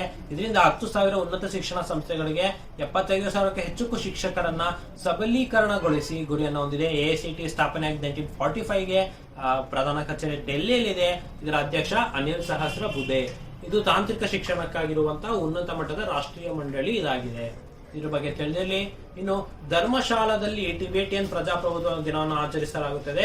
ಇದು ಭಾರತದ ಯಾವ ರಾಜ್ಯದಲ್ಲಿದೆ? So Dharamshala, where is the Tibetan democracy day celebrated? Is located in which Indian state? ನಿಮಗೆ ಧರ್ಮಶಾಲಾ ಬಗ್ಗೆ ಗೊತ್ತಿರುತ್ತೆ, ಯಾಕಂದ್ರೆ ಧರ್ಮಶಾಲಾದಲ್ಲಿ ಒಂದು ಕ್ರಿಕೆಟ್ ಗ್ರೌಂಡ್ ಸಹ ಇದೆ. ಸೊ ಇದು ಯಾವ ರಾಜ್ಯಕ್ಕೆ ಸೇರುತ್ತೆ ಅಂತ ಹೇಳ್ಬಿಟ್ಟು ಅರುಣಾಚಲ್ ಪ್ರದೇಶ್, ಹಿಮಾಚಲ್ ಪ್ರದೇಶ್, ಸಿಕ್ಕಿಂ, ಮಣಿಪುರ್. ಇದಕ್ಕೆ ಸರಿಯಾದ ಉತ್ತರ ಬಂದು ಹಿಮಾಚಲ್ ಪ್ರದೇಶಲ್ಲಿದೆ. ಸೊ ಈ ಟಿಬೇಟಿಯನ್ ಪ್ರಜಾಪ್ರಭುತ್ವ ದಿನವನ್ನು ಸೆಪ್ಟೆಂಬರ್ 2ನೇ ತಾರೀಕಂದು ಆಚರಿಸಲಾಗುತ್ತೆ. ಸೊ ಧರ್ಮಶಾಲಾದಲ್ಲಿ ಟಿಬೇಟಿಯನ್ ದೇಶಭ್ರಷ್ಟ ಸರ್ಕಾರ ಪ್ರಪಂಚದಾದ್ಯಂತ 1 ಲಕ್ಷ ನಿರಾಶ್ರಿತರು ಮತ್ತೆ ದಲೈ ಲಾಮಾವನ್ನ ಹೊಂದಿದ್ದು 62ನೇ ವಾರ್ಷಿಕೋತ್ಸವ ಆಚರಣೆ ಮಾಡಿಕೊಂಡಿತ್ತು. 1959 ಇಂದ ಟಿಬೆಟ್ ಇಂದ ಇವರು ಭಾರತಕ್ಕೆ ಗಡಿಪಾರ ಆಗಿರ್ತಾರೆ. ಸೊ ಹಾಗಾಗಿ ಟಿಬೇಟಿಯನ್ ಡೆಮೋಕ್ರಸಿ ಡೇ ಅಂತ ಹೇಳ್ಬಿಟ್ಟು ಸೆಪ್ಟೆಂಬರ್ 2ನೇ ತಾರೀಕು ಆಚರಿಸಲಾಗುತ್ತೆ. ಇದು ಧರ್ಮಶಾಲಾದಲ್ಲಿ ಆಚರಿಸಲಾಗುತ್ತೆ. ಇದು ಹಿಮಾಚಲ್ ಪ್ರದೇಶದಲ್ಲಿ ಇದೆ. ಮುಂದಿನ ಪ್ರಶ್ನೆ ನೋಡೋಣ. ಇಂಗಾಲ ಮುಕ್ತ ಪರಮಾಣು ಶಕ್ತಿಯಿಂದ ಉತ್ಪತ್ತಿಯಾಗುವ ಹೈಡ್ರೋಜನ್ ಹೆಸರೇನು? What is the name of hydrogen produce from a carbon free nuclear power. ಹಸಿರು ಹೈಡ್ರೋಜನ್, ಪಿಂಕ್ ಹೈಡ್ರೋಜನ್, ನೀಲಿ ಹೈಡ್ರೋಜನ್, ಕೆಂಪು ಹೈಡ್ರೋಜನ್. ಇದೊಂದು science and tech based questions. So ಇದು ಕೂಡ ಪ್ರಚಲಿತ ಘಟನೆಯಲ್ಲೇ ಬರುತ್ತೆ. ಸೊ ಇತ್ತೀಚೆಗೆ ಅದರ ಸುದ್ದಿಯಲ್ಲಿ ಇರುತ್ತೆ. ಸೊ ಹಾಗಾಗಿ ಈ ರೀತಿಯಾದಂತಹ ಪ್ರಶ್ನೆ ಬರುತ್ತೆ.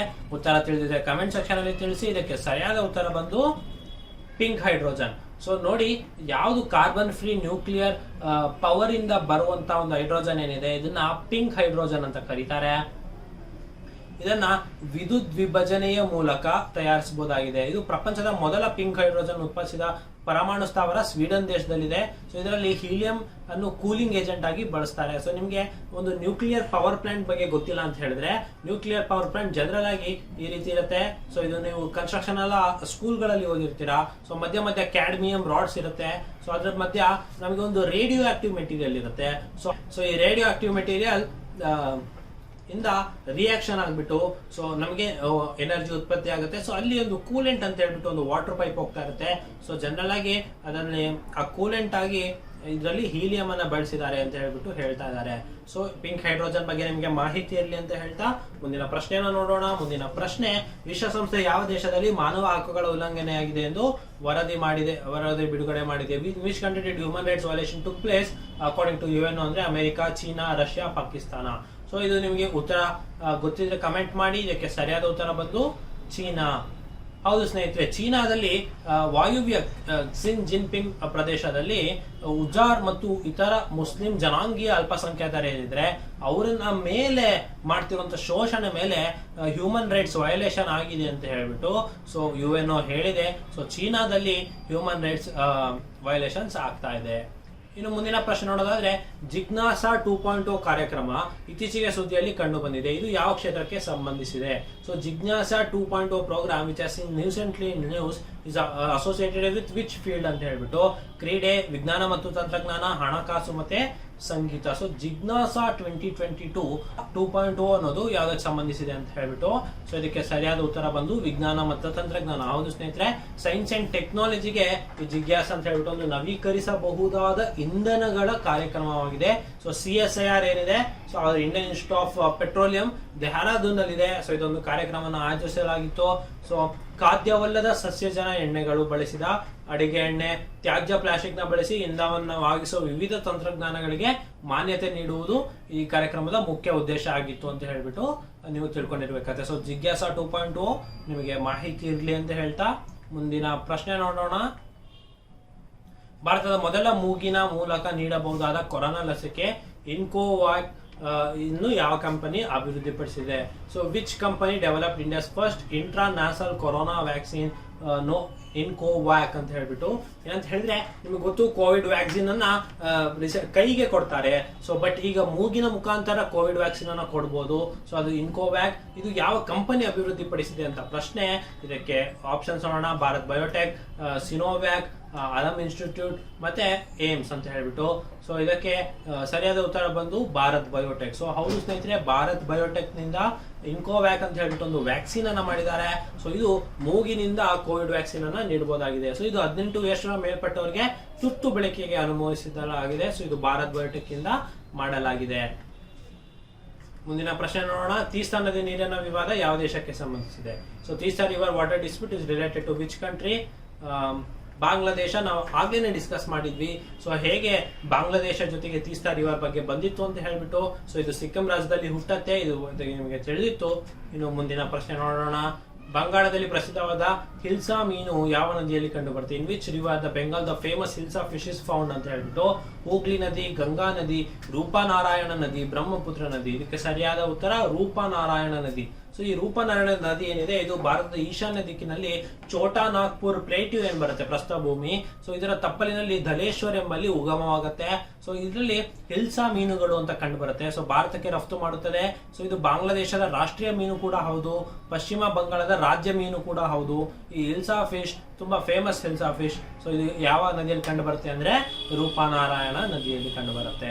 ಮುಂದಿನ ಪ್ರಶ್ನೆ ನೋಡೋಣ. IMF ನ ಇತ್ತೀಚಿನ ಅಂಕಿಅಂಶಗಳ ಪ್ರಕಾರ ಯಾವ ದೇಶವು ವಿಶ್ವದ 5ನೇ ಅತಿ ದೊಡ್ಡ ಆರ್ಥಿಕತೆಯಾಗಿದೆ? So as per the latest figures of the IMF international monetary fund ಏನಿದೆ, so which country is the 5th largest economy in the world? England, Bharat, Germany, Russia. ಇದಕ್ಕೆ ಸರಿಯಾದ ಉತ್ತರ ಭಾರತ. ಹೌದು, ಭಾರತ ಈಗ 5ನೇ ಅತಿ ದೊಡ್ಡ ಆರ್ಥಿಕತೆಯಾಗಿ ಬೆಳ್ಕೊಂಡಿದೆ. ಅಂತಾರಾಷ್ಟ್ರೀಯ ಹಣಕಾಸು ನಿಧಿಯ ಅಂಕಿಅಂಶಗಳ ಪ್ರಕಾರ ಭಾರತ 5ನೇ ಸ್ಥಾನಕ್ಕೆ ಬಂದಿದೆ. ಸೊ ಮೊದಲ ಸ್ಥಾನಗಳಲ್ಲಿ United States, China, Japan, Germany ಇದೆ. ಇವೆಲ್ಲಕ್ಕಿಂತ ಭಾರತ ಮುಂದಿದೆ. ಸೊ ಇಂಡಿಯಾ UK ಅನ್ನ ಬೀಟ್ ಮಾಡಿ 5ನೇ ಸ್ಥಾನಕ್ಕೆ ಹೋಗಿದೆ. ಇದ್ರ ಬಗ್ಗೆ ತಿಳಿದಿರಲಿ. ಮುಂದಿನ ಪ್ರಶ್ನೆ ನೋಡೋಣ. ರಾಷ್ಟ್ರೀಯ ಹಸಿರು ನ್ಯಾಯಮಂಡಳಿಯು ತ್ಯಾಜ್ಯ ನಿರ್ವಹಣಾ ನಿಯಮಗಳನ್ನು ಉಲ್ಲಂಘಿಸಿದ್ದಕ್ಕಾಗಿ ಯಾವ ರಾಜ್ಯ ಸರ್ಕಾರದ ಮೇಲೆ 3,500 ಕೋಟಿ ದಂಡವನ್ನು ವಿಧಿಸಿದೆ? National green tribunal NGT /3,500 crore fine on which state government for violating waste management rules? Rajasthan, Haryana, Tamil Nadu, ಪಶ್ಚಿಮ ಬಂಗಾಳ.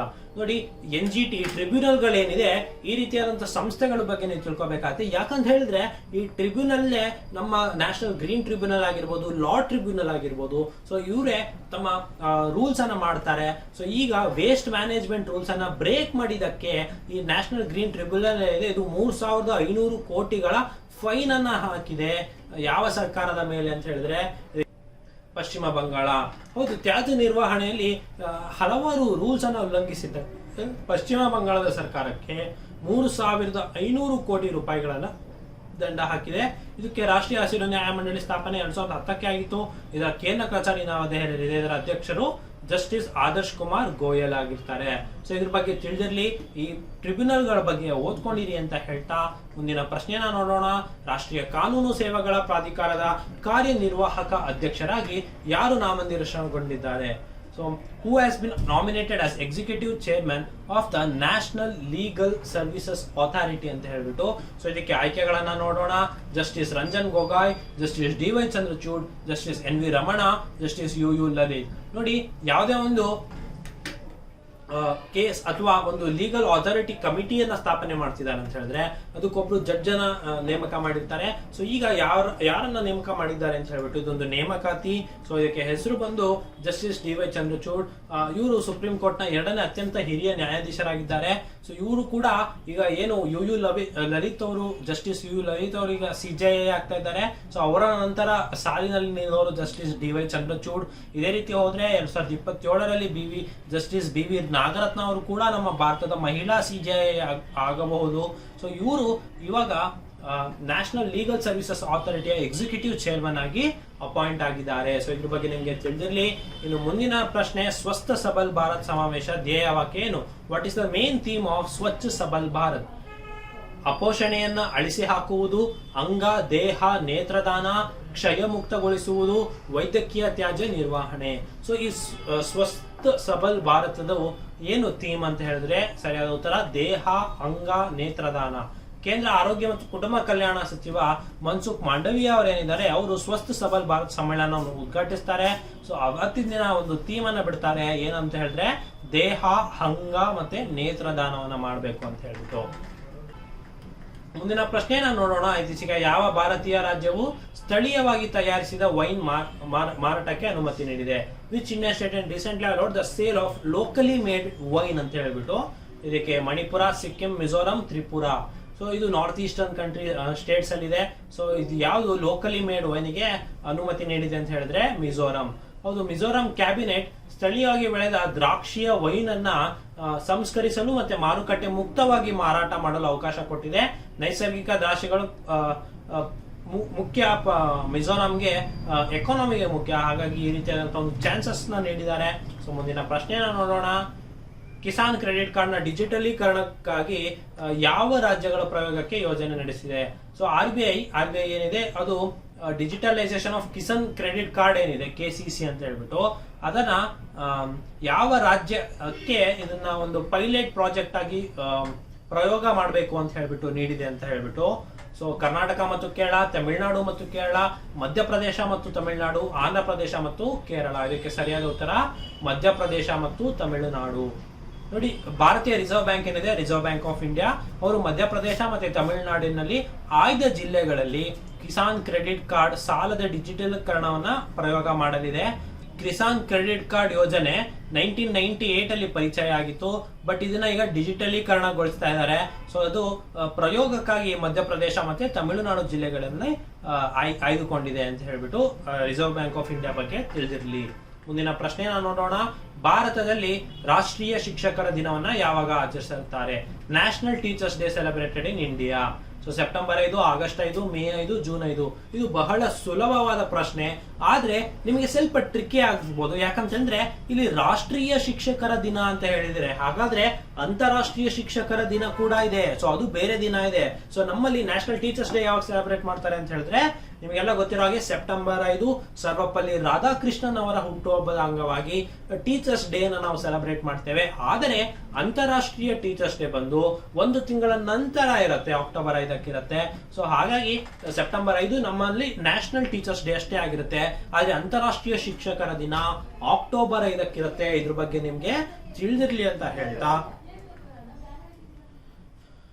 ಮುಂದಿನ ಪ್ರಶ್ನೆನ ನೋಡೋಣ. ಜೀವನೋಪಾಯ ಮತ್ತು ಆದಾಯ ವೃದ್ಧಿಗೆ ಕೃಷಿಕ್ ಸಹಾಯ ಕಾಲಿಯಾ ಯೋಜನೆಯನ್ನ ಯಾವ ರಾಜ್ಯ ಜಾರಿಗೆ ತಂದಿದೆ? ನೋಡಿ, ನಾವು ಈ ಕರೆಂಟ್ ಅಫೇರ್ಸ್ ನಾವು ಡಿಸ್ಕಸ್ ಮಾಡ್ತಾ ಸ್ಟಾರ್ಟ್ ಮಾಡಿದಾಗ ಹಲವಾರು ಯೋಜನೆಗಳ ಬಗ್ಗೆ ತಿಳ್ಕೊಂಡ್ವಿ. ಸೊ ಈಗ ಇನ್ನೊಂದು ಯೋಜನೆ ಬಂದಿದೆ. ಸೊ ಜೀವನೋಪಾಯ ಮತ್ತೆ ಆದಾಯ ವೃದ್ಧಿಗಾಗಿ ಕೃಷಿಕ್ ಸಹಾಯ ಅಥವಾ ಕಾಳಿಯಾ ಅಂದ್ರೆ ಅದರ ಅಬ್ರಿವೇಶನ್ ಅದು. ಸೊ ಅದರ ಅಬ್ರಿವೇಶನ್ ನ ಫುಲ್ ಫಾರ್ಮ್ ಏನಿರುತ್ತೆ ಅಂತ ಹೇಳಿದ್ರೆ Krushak assistant for livelihood and income augmentation ಅಂತ ಹೇಳ್ಬಿಟ್ಟು ಕರಿತೀವಿ. ಇದು ಯಾವ ರಾಜ್ಯದಲ್ಲಿ ಇಂಪ್ಲಿಮೆಂಟ್ ಆಗಿದೆ ಅಂತ ಪ್ರಶ್ನೆ. ಇದಕ್ಕೆ ಆಪ್ಷನ್ಸ್ ನೋಡೋಣ. ತಮಿಳುನಾಡು, ಒಡಿಶಾ, ಗುಜರಾತ್, ಕೇರಳ. ಸೊ ನಿಮಗೆ ಉತ್ತರ ಗೊತ್ತಿದ್ರೆ ಕಮೆಂಟ್ ಸೆಕ್ಷನ್ ಅಲ್ಲಿ ತಿಳಿಸಿ. ಇದಕ್ಕೆ ಸರಿಯಾದ ಉತ್ತರ ಒಡಿಶಾ ಆಗಿರುತ್ತೆ.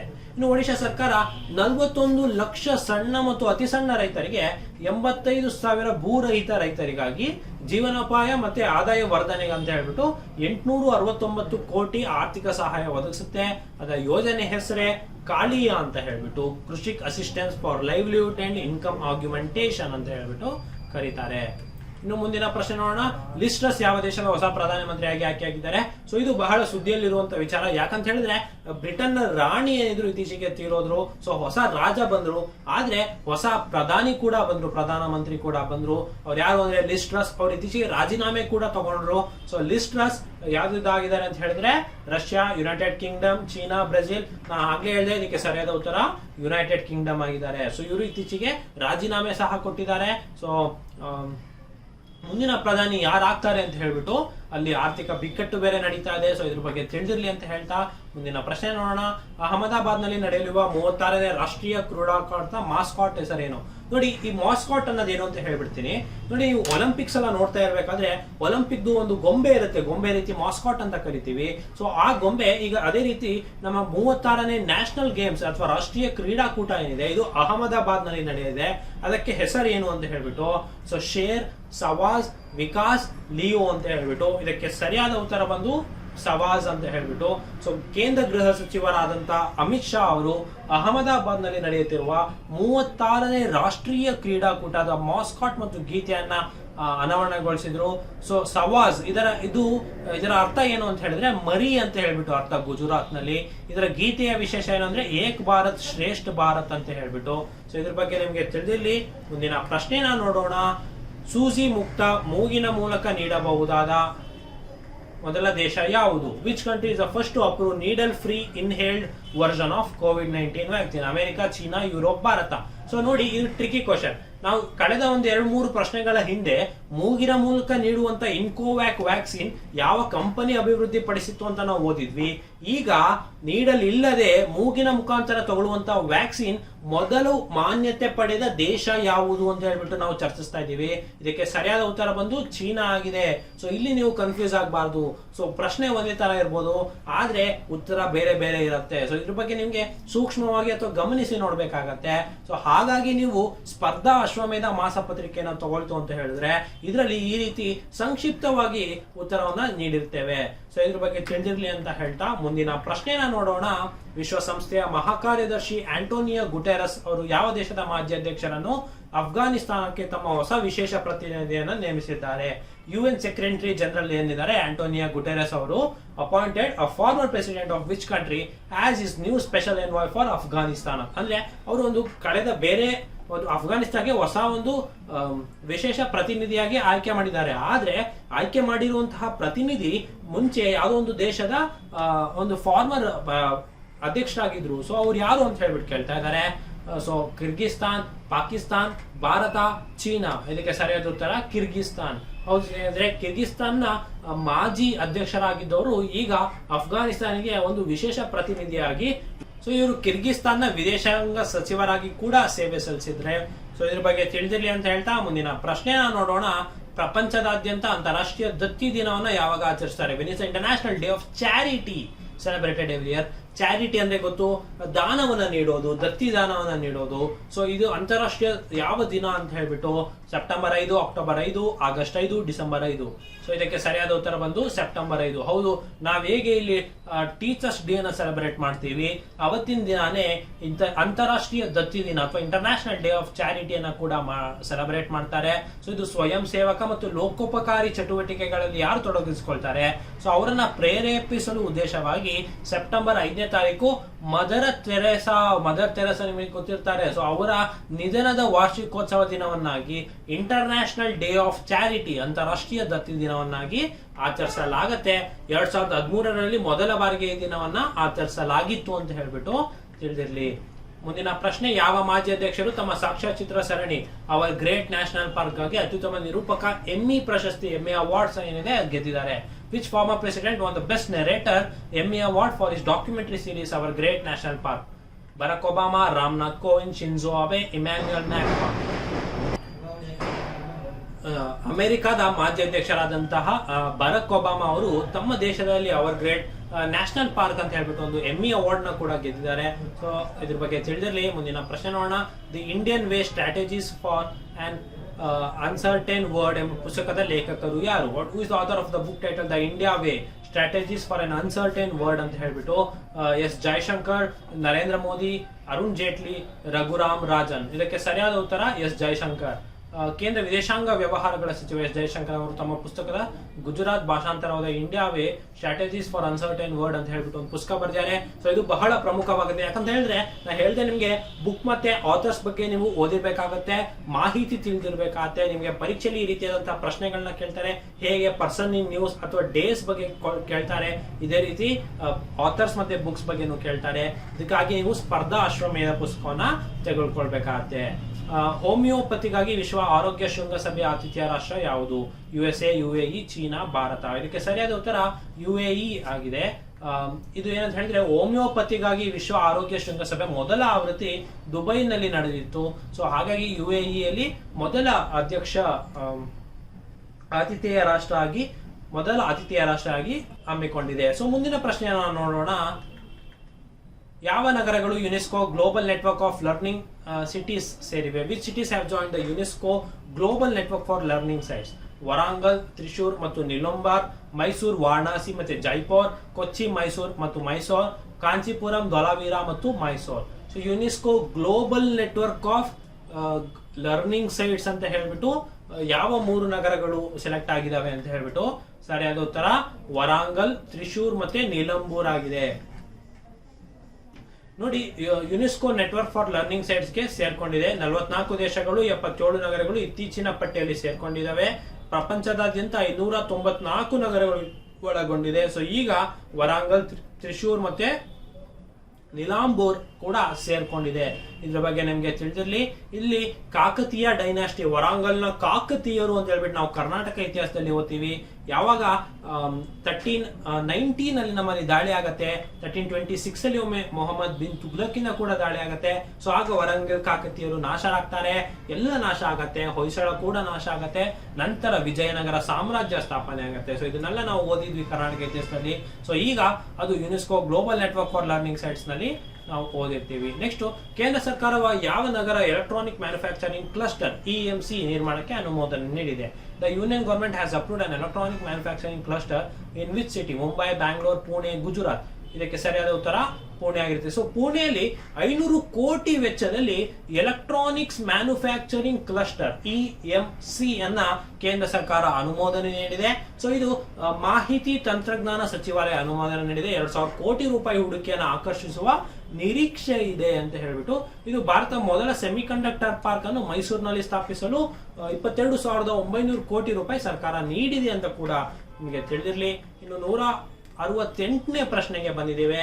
ಯಾವ ರಾಜ್ಯವು ಇಂದಿರಾ ಗಾಂಧಿ ಶೇರಿ ರೋಜ್ಗಾರ್ ಗ್ಯಾರಂಟಿ ಯೋಜನೆಯನ್ನ ಜಾರಿಗೊಳಿಸಲಿದೆ? Indira Gandhi ಶೇರಾಯ್ Rozgar Yojana is an initiative of which ಅಥವಾ ಯೂನಿಯನ್ ಟೆರಿಟರಿ ಅಂತ ಛತ್ತೀಸ್ಗಢ, ರಾಜಸ್ಥಾನ್, ಪಂಜಾಬ್, ನವದೆಹಲಿ. ಸರಿಯಾದ ಉತ್ತರ ರಾಜಸ್ಥಾನ ಇದೆ. ರಾಜಸ್ಥಾನ ಮುಖ್ಯಮಂತ್ರಿ ಅಶೋಕ್ ಗೆಹ್ಲೋಟ್ ಅವರು 22-23 ರಾಜ್ಯ ಬಜೆಟ್ ನಲ್ಲಿ ಇಂದಿರಾ ಗಾಂಧಿ ಶಹರಿ ರೋಜ್ಗಾರ್ ಖಾತ್ರಿ ಯೋಜನೆಯನ್ನ ಪ್ರಾರಂಭಿಸಿದೆ. ಸೊ ಇದರ ಯೋಜನೆಯಲ್ಲಿ 100 ದಿನಗಳವರೆಗೆ ಉದ್ಯೋಗ ನೀಡಲಾಗುತ್ತೆ. ಇದಕ್ಕಾಗಿ ಸರ್ಕಾರವು ರಾಜ್ಯದ 800 ಕೋಟಿ ಹಣವನ್ನು ನೀಡಿದೆ. 18ರಿಂದ 80ನೇ ವಯಸ್ಸಿನವರಿಗೆ ಹಾಗೂ ನಗರ ಪ್ರದೇಶದ ಜನರಿಗೆ ಇದು ಅರ್ಹರಾಗಿರ್ತಾರೆ. ಸೊ ಹೇಗೆ ನಮ್ಮಲ್ಲಿ ಮನ್ರೇಗಾ ಇದೆ, ಸೊ ಅದೇ ರೀತಿ ಇದು ರಾಜಸ್ಥಾನ ಸರ್ಕಾರದಿಂದ ಮಾಡ್ತಿರುವಂತಹ ಒಂದು ಯೋಜನೆ ಇದಾಗಿದೆ. ಮುಂದಿನ ಪ್ರಶ್ನೆ ನೋಡೋಣ. ಭಾರತದ ಬಾಹ್ಯಾಕಾಶ ಎಕ್ಸ್ಪೋ ಸಂದರ್ಭದಲ್ಲಿ ಇಸ್ರೋ ಬಾಹ್ಯಾಕಾಶ ತಂತ್ರಜ್ಞಾನದಲ್ಲಿ ಯಾವ ದೇಶದ ಬಾಹ್ಯಾಕಾಶ ಸಂಸ್ಥೆಯೊಂದಿಗೆ ಪಾಲುದಾರಿಕೆಯಾಗಿ ಒಪ್ಪಂದ ಮಾಡಿಕೊಂಡಿದೆ? So ISRO partnered with which country space agency in space technology during Bangalore space expo. ನೋಡಿ, ಬ್ಯಾಂಗ್ಳೂರಲ್ಲಿ ಒಂದು ಸ್ಪೇಸ್ ಎಕ್ಸ್ಪೋ ಆಗಿತ್ತು. ಸೊ ಅದರಲ್ಲಿ ಇಸ್ರೋ ಯಾವ ಸ್ಪೇಸ್ ಏಜೆನ್ಸಿ ಜೊತೆ ಒಂದು ಪಾಲುದಾರಿಕೆಯನ್ನು ಪಡ್ಕೊಳ್ತು ಅಂದ್ರೆ USA, ಜಪಾನ್, ಆಸ್ಟ್ರೇಲಿಯಾ, ಫ್ರಾನ್ಸ್. ಸರಿಯಾದ ಉತ್ತರ ಆಸ್ಟ್ರೇಲಿಯಾ. ಹೌದು ಸ್ನೇಹಿತರೆ, ಆಸ್ಟ್ರೇಲಿಯಾ ಬಾಹ್ಯಾಕಾಶ ಸಂಸ್ಥೆ ಜೊತೆಗೆ ನಮ್ಮ ಇಸ್ರೋ ಸಹಿ ಹಾಕಿದೆ ಒಪ್ಪಂದಕ್ಕೆ. ಸೊ ಇದರಲ್ಲಿ 2 ಬಾಹ್ಯಾಕಾಶ ಸಂಸ್ಥೆಗಳು ಮಾರುಕಟ್ಟೆಯನ್ನು ಅಭಿವೃದ್ಧಿಪಡಿಸಲು ನಿರ್ಧರಿಸಿದೆ. ಸೊ ಇನ್ನು ಇಸ್ರೋ ಸ್ಥಾಪನೆ ಬಗ್ಗೆ ನಿಮಗೆ ಗೊತ್ತು. 1969 ಅಲ್ಲಿ ಈಗಿನ ಅಧ್ಯಕ್ಷರು ಸೋಮನಾಥ್ ಅವರಾಗಿದ್ದಾರೆ. ಇದರ ಕೇಂದ್ರ ಕಚೇರಿ ಬೆಂಗಳೂರಿನಲ್ಲಿದೆ. ಇನ್ನು ಆಸ್ಟ್ರೇಲಿಯಾ ಬಾಹ್ಯಾಕಾಶ ಸಂಸ್ಥೆ 2018ರಲ್ಲಿ ಸ್ಥಾಪನೆ ಆಗಿತ್ತು. ಇದರ ಕೇಂದ್ರ ಕಚೇರಿ ಅಡಿಲೇಡ್, ದಕ್ಷಿಣ ಆಸ್ಟ್ರೇಲಿಯಾದಲ್ಲಿ ಇದೆ. 170ನೇ ಪ್ರಶ್ನೆಗೆ ಬಂದ್ವಿ. ನೀಲಿ ಆಕಾಶಕ್ಕಾಗಿ ಸ್ವಚ್ಛ ಗಾಳಿಯ ಅಂತಾರಾಷ್ಟ್ರೀಯ ದಿನವನ್ನ ಯಾವ ವಿಷಯವಾಗಿ ಆಚರಿಸಲಾಗುತ್ತೆ? So what is the theme of the international day for clean air for blue skies ಅಂತ ಹೇಳ್ಬಿಟ್ಟು, ಸ್ವಚ್ಛ ಭೂಮಿಗಾಗಿ ಸ್ವಚ್ಛ ಗಾಳಿ, ನಾವು ಹಂಚಿಕೊಳ್ಳುವ ಗಾಳಿ, ಎಲ್ಲರಿಗೂ ಶುದ್ಧ ಗಾಳಿ, ಯಾರ ಹಿಂದೆಯೂ ಬದುಕಬೇಡ. ಸೊ ಇದಕ್ಕೆ ಸರಿಯಾದ ಉತ್ತರ ಬಂದು ನಾವು ಹಂಚಿಕೊಳ್ಳುವ ಗಾಳಿ.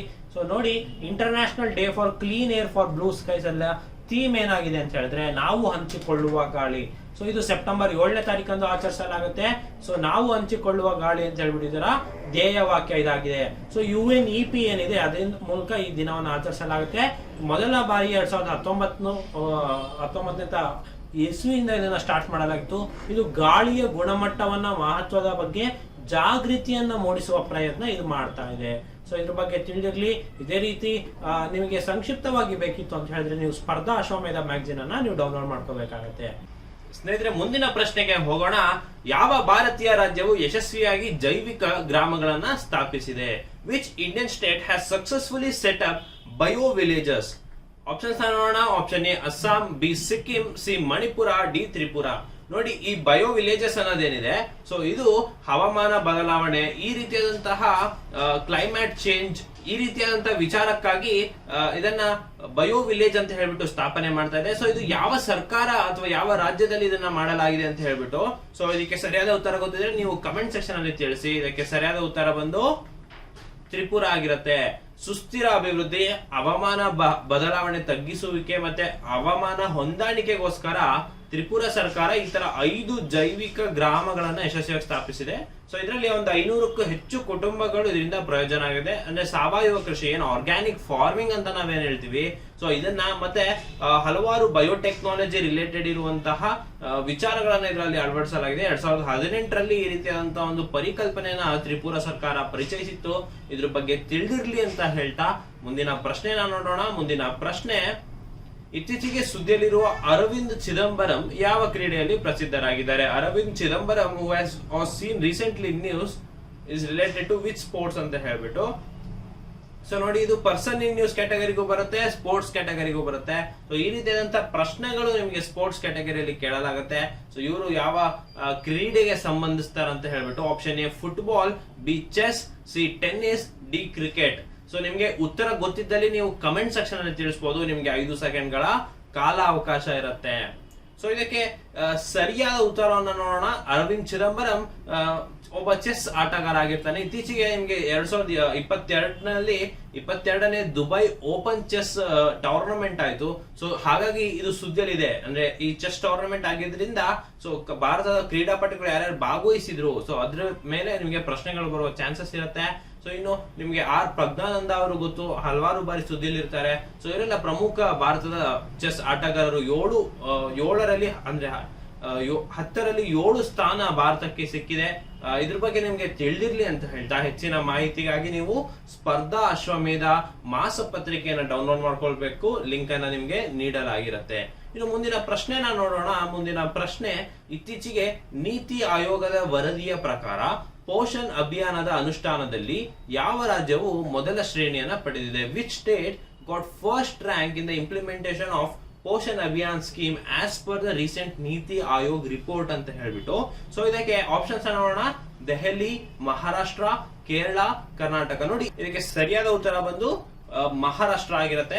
ನೋಡಿ ಈ ನೀತಿ ಆಯೋಗ 2015ರಲ್ಲಿ ಏನ್ ಪ್ರಾರಂಭ ಆಯ್ತು, ಸೊ ಹಲವಾರು ಕ್ಯಾಂಪೇನ್ಗಳು ಮತ್ತೆ ಕಾರ್ಯಕ್ರಮಗಳನ್ನ ಇದು ನಡ್ಸ್ಕೊಂತ ಬಂದಿದೆ, ಮತ್ತೆ ಅದಕ್ಕೆ ಮನ್ನಣೆಯನ್ನ ಕೂಡ ನೀಡುತ್ತೆ ಪ್ರಶಸ್ತಿಯನ್ನ ನೀಡುವ ಮೂಲಕ. ಸೊ ಈಗ ನೀತಿ ಆಯೋಗಿಂದ ಈ ಪೋಷಣ್ ಅಭಿಯಾನ ಅಥವಾ ಈ ಪೋಷಣೆಯ ಭಾರತದಲ್ಲಿ ಪ್ರಗತಿಯನ್ನ ಕಾಪಾಡೋದಕ್ಕಾಗಿ ಸೊ ಪೋಷಣ್ ಅಭಿಯಾನ ಅಂತ ಒಂದು ಶೀರ್ಷಿಕೆಯಿಂದ ಒಂದು ವರದಿಯನ್ನ ಬಿಡುಗಡೆ ಮಾಡಿದೆ. ಇದರಲ್ಲಿ ಮಹಾರಾಷ್ಟ್ರ ರಾಜ್ಯಗಳಲ್ಲಿ ಅಗ್ರಸ್ಥಾನ ಪಡೆದಿದ್ರೆ, ಆಂಧ್ರ ಪ್ರದೇಶ 2ನೇ ಸ್ಥಾನ, ಗುಜರಾತ್ 3ನೇ ಸ್ಥಾನ ಪಡ್ಕೊಂಡಿದೆ. ಸೊ ಇನ್ನು ನೀತಿ ಆಯೋಗಕ್ಕೆ ಅಧ್ಯಕ್ಷರು ಯಾರಾಗಿರ್ತಾರೆ ಅಂದ್ರೆ ಯಾವಾಗಲೂ ಪ್ರಧಾನಿಯವರು ನೀತಿ ಆಯೋಗದ ಅಧ್ಯಕ್ಷರಾಗಿರ್ತಾರೆ. ಸೊ ಪ್ರಸ್ತುತ ನರೇಂದ್ರ ಮೋದಿ ಅವರು ನೀತಿ ಆಯೋಗದ ಅಧ್ಯಕ್ಷರಾಗಿದ್ದಾರೆ. ಹಾಗಾದ್ರೆ ನೀತಿ ಆಯೋಗವನ್ನು ಕಾರ್ಯ ನಡೆಸೋದು ಯಾರು ಅಂತ ಹೇಳಿದ್ರೆ ಸಿಇಒ ಆಗಿರ್ತಾರೆ. ಸೊ ಈಗಿನ ಸಿಇಒ ಯಾರು ಅಂತ ಹೇಳಿದ್ರೆ ಪರಮೇಶ್ವರನ್ ಅಯ್ಯರ್ ಆಗಿರ್ತಾರೆ. ಸೊ ಇದ್ರ ಬಗ್ಗೆ ನಿಮ್ಗೆ ಮಾಹಿತಿ ಇರ್ಲಿ ಅಂತ ಹೇಳ್ತಾ ಮುಂದಿನ ಪ್ರಶ್ನೆನ ನೋಡೋಣ. ಮುಂದಿನ ಪ್ರಶ್ನೆ, ಭಾರತೀಯ ಸೇನೆಯ ಮುಖ್ಯಸ್ಥ ಜನರಲ್ ಮನೋಜ್ ಪಾಂಡೆ ಅವರಿಗೆ ಯಾವ ದೇಶದ ಜನರಲ್ ಗೌರವವನ್ನ ನೀಡಲಾಗಿದೆ? Indian army general Manoj Pande was confirmed with honorary rank of general of which country ಅಂತ ಹೇಳ್ಬಿಟ್ಟು ಬಾಂಗ್ಲಾದೇಶ, ನೇಪಾಳ, ಅಮೆರಿಕ ಮತ್ತು ಶ್ರೀಲಂಕಾ. ಸೊ ನಿಮ್ಗೆ ಆಪ್ಷನ್ಸ್ ಅಲ್ಲಿ ಉತ್ತರ ಗೊತ್ತಿತ್ತು ಅಂತ ಹೇಳಿದ್ರೆ ನೀವು ಕಮೆಂಟ್ ಸೆಕ್ಷನ್ ಅಲ್ಲಿ ತಿಳಿಸ್ಬೇಕಾಗತ್ತೆ.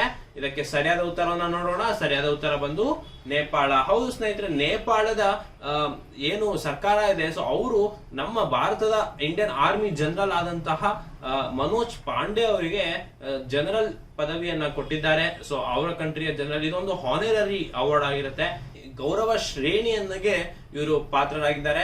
ಇನ್ನು ಈ ವೈದ್ಯಕೀಯ ಮಳಿಗೆಗಳು ಮತ್ತೆ ಕುದುರೆ ಸೇರಿದಂತೆ ಮಾರಕವಲ್ಲದ ಮಿಲಿಟರಿ ಸಹಾಯವನ್ನ ಹಸ್ತಾಂತರಿಸಿದ್ದಾರೆ.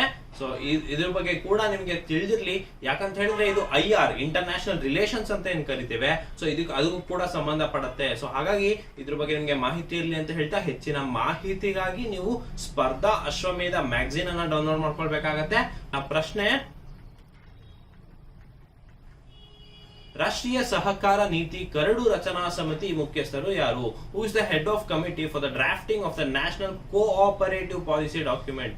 ಸುರೇಶ್ ಪ್ರಭು, ಅಮಿತ್ ಶಾ, LK ಅಡ್ವಾಣಿ, ಮುರಳಿ ಮನೋಹರ್ ಜೋಶಿ. ನೋಡಿ ಈ ಕೋಆಪರೇಟಿವ್ ಸೆಕ್ಟರ್ ಎಷ್ಟು ದೊಡ್ಡದಾಗಿ ಬೆಳೀತಾ ಇದೆ ಅಂತ ಹೇಳಿದ್ರೆ, ಈ ಕೋಆಪರೇಟಿವ್ ಸೆಕ್ಟರ್ಗೆ ಅದರದ್ದೇ ಆದಂತಹ ಒಂದು ಸಚಿವಾಲಯ ಕೂಡ ಮಾಡ್ಬೇಕು ಅಂತ ಹೇಳ್ಬಿಟ್ಟು ಚಿಂತನೆ ಮಾಡ್ತಿದ್ದಾರೆ. ಸೊ ಹಾಗಾಗಿ ಈ ಕೋಆಪರೇಟಿವ್ ಪಾಲಿಸಿ ಅನ್ನೋದೊಂದು ಏನನ್ನ ಡ್ರಾಫ್ಟ್ ಅಥವಾ ಒಂದು ಕರಡನ್ನ ಪ್ರಿಪೇರ್ ಮಾಡ್ತಾ ಇದ್ರು. ಸೊ ಅದಕ್ಕೆ ಯಾರು ಕಮಿಟಿಯ ಮುಖ್ಯಸ್ಥರಾಗಿದ್ರು ಅಂತ ಹೇಳ್ಬಿಟ್ಟು, ಸೊ ಈ ರೀತಿಯಾದಂತಹ ಪ್ರಶ್ನೆ ನಿಮ್ಗೆ ಹಲವಾರು ಬಾರಿ ನಿಮ್ಗೆ ಪಾಲಿಟಿ ರಿಲೇಟೆಡ್ ಅಲ್ಲಿ ಕೇಳಲಾಗುತ್ತೆ. ಯಾಕಂತ ಹೇಳಿದ್ರೆ ಈಗ ಕಾನ್ಸ್ಟಿಟ್ಯೂಷನ್ ಏನಿತ್ತು ಅದರ ಡ್ರಾಫ್ಟಿಂಗ್ ಕಮಿಟಿ ಯಾರಿದ್ರು, ಸೊ ಈ ರೀತಿಯಾದಂತಹ ಪ್ರಶ್ನೆಗಳು ನಿಮಗೆ ಬಂದಿತ್ತು. ಸೊ ಈ ರೀತಿಯಾದಂತಹ ಒಂದು ಕೋಆಪರೇಟಿವ್ ಪಾಲಿಸಿಯ ಡ್ರಾಫ್ಟಿಂಗ್ ಕಮಿಟಿಯ ಮುಖ್ಯಸ್ಥ ಯಾರು ಆಗಿದ್ರು ಅಂತ ಹೇಳ್ಬಿಟ್ಟು ಇದಕ್ಕೆ ಉತ್ತರ ಗೊತ್ತಿದ್ದರೆ ತಿಳಿಸಿ. ಇದಕ್ಕೆ ಸರಿಯಾದ ಉತ್ತರ ಬಂದು ಸುರೇಶ್ ಪ್ರಭು ಆಗಿರ್ತಾರೆ. ಸೊ ಕೇಂದ್ರ ಸರ್ಕಾರ ಸಚಿವಾಲಯವು ಒಂದು ರಾಷ್ಟ್ರೀಯ ಸಹಕಾರ ನೀತಿ ಅಥವಾ ನ್ಯಾಷನಲ್ ಕೋಆಪರೇಟಿವ್ ಪಾಲಿಸಿ ಅಡಿಯಲ್ಲಿ ಒಂದು ಕರಡು ರಚನಾ ಸಮಿತಿ ಅಥವಾ ಡ್ರಾಫ್ಟಿಂಗ್ ಕಮಿಟಿಯನ್ನ ಮಾಡಿದೆ. ಸೊ ಇದೊಂದು 47 ಜನರ ಒಂದು ಸದಸ್ಯರ ಸಮಿತಿ ಇದಾಗಿದೆ. ಸೊ ಇದಕ್ಕೆ ಕೇಂದ್ರದ ಮಾಜಿ ಸಚಿವರಾದಂತಹ ಸುರೇಶ್ ಪ್ರಭು ಅವರು ಇದರ ಮುಖ್ಯಸ್ಥರಾಗಿರ್ತಾರೆ. ಸೊ ಇದು ಯಾಕಂತ ಹೇಳಿದ್ರೆ 8 ಲಕ್ಷ ಸಹಕಾರ ಸಂಘಗಳನ್ನ ಭಾರತ ಹೊಂದಿದೆ. ಸೊ ಹಾಗಾಗಿ ನಿಮ್ಗೆ ಗೊತ್ತಿರಬಹುದು, ಮೊಟ್ಟ ಮೊದಲ ಸಹಕಾರ ಸಂಘ ನಮ್ಮ ಕರ್ನಾಟಕದಲ್ಲಿದೆ. ಸೊ ಇದು ಹಲವಾರು ಬಾರಿ ಪ್ರಶ್ನೆ ಇತ್ತು. ಕಳೆದ ಬಾರಿ KPSC ಗ್ರೂಪ್ ಸಿ ಯಲ್ಲಿ ಬಾರಿ ಇದ್ರ ಬಗ್ಗೆ ಪ್ರಶ್ನೆ ಇತ್ತು. ಸೊ ಹಾಗಾಗಿ ಇದ್ರ ಬಗ್ಗೆ ನಿಮಗೆ ಮಾಹಿತಿ ಇರಲಿ ಅಂತ ಹೇಳ್ತಾ ಮುಂದಿನ ಪ್ರಶ್ನೆನ ನೋಡೋಣ. ಮುಂದಿನ ಪ್ರಶ್ನೆ, ಪ್ರಧಾನ ಮಂತ್ರಿ TB ಮುಕ್ತ ಭಾರತ ಅಭಿಯಾನವನ್ನ ಯಾರು ಜಾರಿಗೆ ತಂದರು? ಪ್ರಧಾನ ಮಂತ್ರಿ TB ಮುಕ್ತ ಭಾರತ್ ಅಭಿಯಾನ್ ಲಾಂಚ್ಡ್ ಬೈ ಹೂಮ್ ಅಂತ ಹೇಳ್ಬಿಟ್ಟು ನರೇಂದ್ರ ಮೋದಿ, ದ್ರೌಪದಿ ಮುರ್ಮು, ಮನ್ಸುಖ್ ಮಾಂಡವೀಯ, ಅಮಿತ್ ಶಾ. ನೋಡಿ ಇದ್ರಲ್ಲಿ ಒಂದು ಸ್ವಲ್ಪ ಟ್ರಿಕ್ಕಿ ಏನಿದೆ ಅಂತ ಹೇಳಿದ್ರೆ, ಪ್ರಧಾನ ಮಂತ್ರಿ ಅನ್ನೋದು ಒಂದು ಸ್ಕೀಮ್ ನ ಹೆಸರಲ್ಲಿ, ಅವರ ಹೆಸರಲ್ಲಿ ಮಾಡಲಾದಂತಹ ಒಂದು ಅಭಿಯಾನ ಅಥವಾ ಕ್ಯಾಂಪೇನ್ ಆಗಿರುತ್ತೆ. ಸೊ ಹಾಗಾದ್ರೆ ಇದನ್ನ ಲಾಂಚ್ ಮಾಡಿದ್ ಯಾರು ಅಂತ ಹೇಳ್ಬಿಟ್ಟು ಇರೋದು ಪ್ರಶ್ನೆ. ಸೊ ಎಲ್ಲರೂ ಏನ್ ಮಾಡ್ತಾರೆ, ಕೆಲವೊಬ್ರು ಕನ್ಫ್ಯೂಸ್ ಆಗಿ ಪ್ರಧಾನ ಮಂತ್ರಿ ಅಂದ ತಕ್ಷಣ ಪ್ರಧಾನ ಮಂತ್ರಿಯವರಿಗೆ ಆಪ್ಷನ್ಸ್ ನ ಟಿಕ್ ಹಾಕೋ ಚಾನ್ಸಸ್ ಇರುತ್ತೆ. ಸೊ ಆದ್ರೆ ಇದಕ್ಕೆ ಸರಿಯಾದ ಉತ್ತರ ಬಂದು ನಮ್ಮ ಪ್ರೆಸಿಡೆಂಟ್ ದ್ರೌಪದಿ ಮುರ್ಮು ಅವರು ಈ ಕ್ಯಾಂಪೇನ್ ಅನ್ನ ಲಾಂಚ್ ಮಾಡಿದ್ದಾರೆ. ಸೊ ಹೆಸರು ಪ್ರಧಾನಮಂತ್ರಿ ಟಿಬಿ ಮುಕ್ತ ಭಾರತ್ ಅಭಿಯಾನ್, ಆದ್ರೆ ಲಾಂಚ್ ಮಾಡಿದ್ದು ನಮ್ಮ ಪ್ರೆಸಿಡೆಂಟ್ ಆದಂತಹ ದ್ರೌಪದಿ ಮುರ್ಮು ಅವರು. ಸೊ ಇದ್ರ ಬಗ್ಗೆ ನಿಮ್ಗೆ ತಿಳಿದಿರ್ಲಿ. ಇದು ಯಾಕೆ ಅಂತ ಹೇಳಿದ್ರೆ ವಿಶ್ವ ಕ್ಷಯ ರೋಗ ದಿನ, ವರ್ಲ್ಡ್ ಟಿಬಿ ಡೇ ಅಂತ ಏನ್ ನಾವು ಸೆಲೆಬ್ರೇಟ್ ಮಾಡ್ತಿದ್ವಿ. ಸೊ ಇದನ್ನ ಮಾರ್ಚ್ 24 ಅಂದು ಈ ಒಂದು ವರ್ಚುವಲ್ ಇವೆಂಟ್ ಮೂಲಕ 2025ರ ವೇಳೆಗೆ ಭಾರತದಲ್ಲಿ ಟಿಬಿಯನ್ನು ಮುಕ್ತಗೊಳಿಸಬೇಕು ಅಥವಾ ಕ್ಷಯ ರೋಗವನ್ನು ಮುಕ್ತಗೊಳಿಸಬೇಕು ಅಂತ ಹೇಳ್ಬಿಟ್ಟು ಸೊ ಈ ರೀತಿಯಾದಂತಹ ಒಂದು ಕ್ಯಾಂಪೇನ್ ಅಥವಾ ಅಭಿಯಾನವನ್ನ ತಂದಿದ್ದಾರೆ. ಸೊ ಇದ್ರ ಬಗ್ಗೆ ನಿಮ್ಗೆ ಮಾಹಿತಿ ಇರ್ಲಿ ಅಂತ ಹೇಳ್ತಾ ಮುಂದಿನ ಪ್ರಶ್ನೆನ ನೋಡೋಣ. ಮುಂದಿನ ಪ್ರಶ್ನೆ, ಇತ್ತೀಚೆಗೆ ನಿಧನರಾದ ಬ್ರಿಟನ್ ರಾಣಿ ಯಾರು?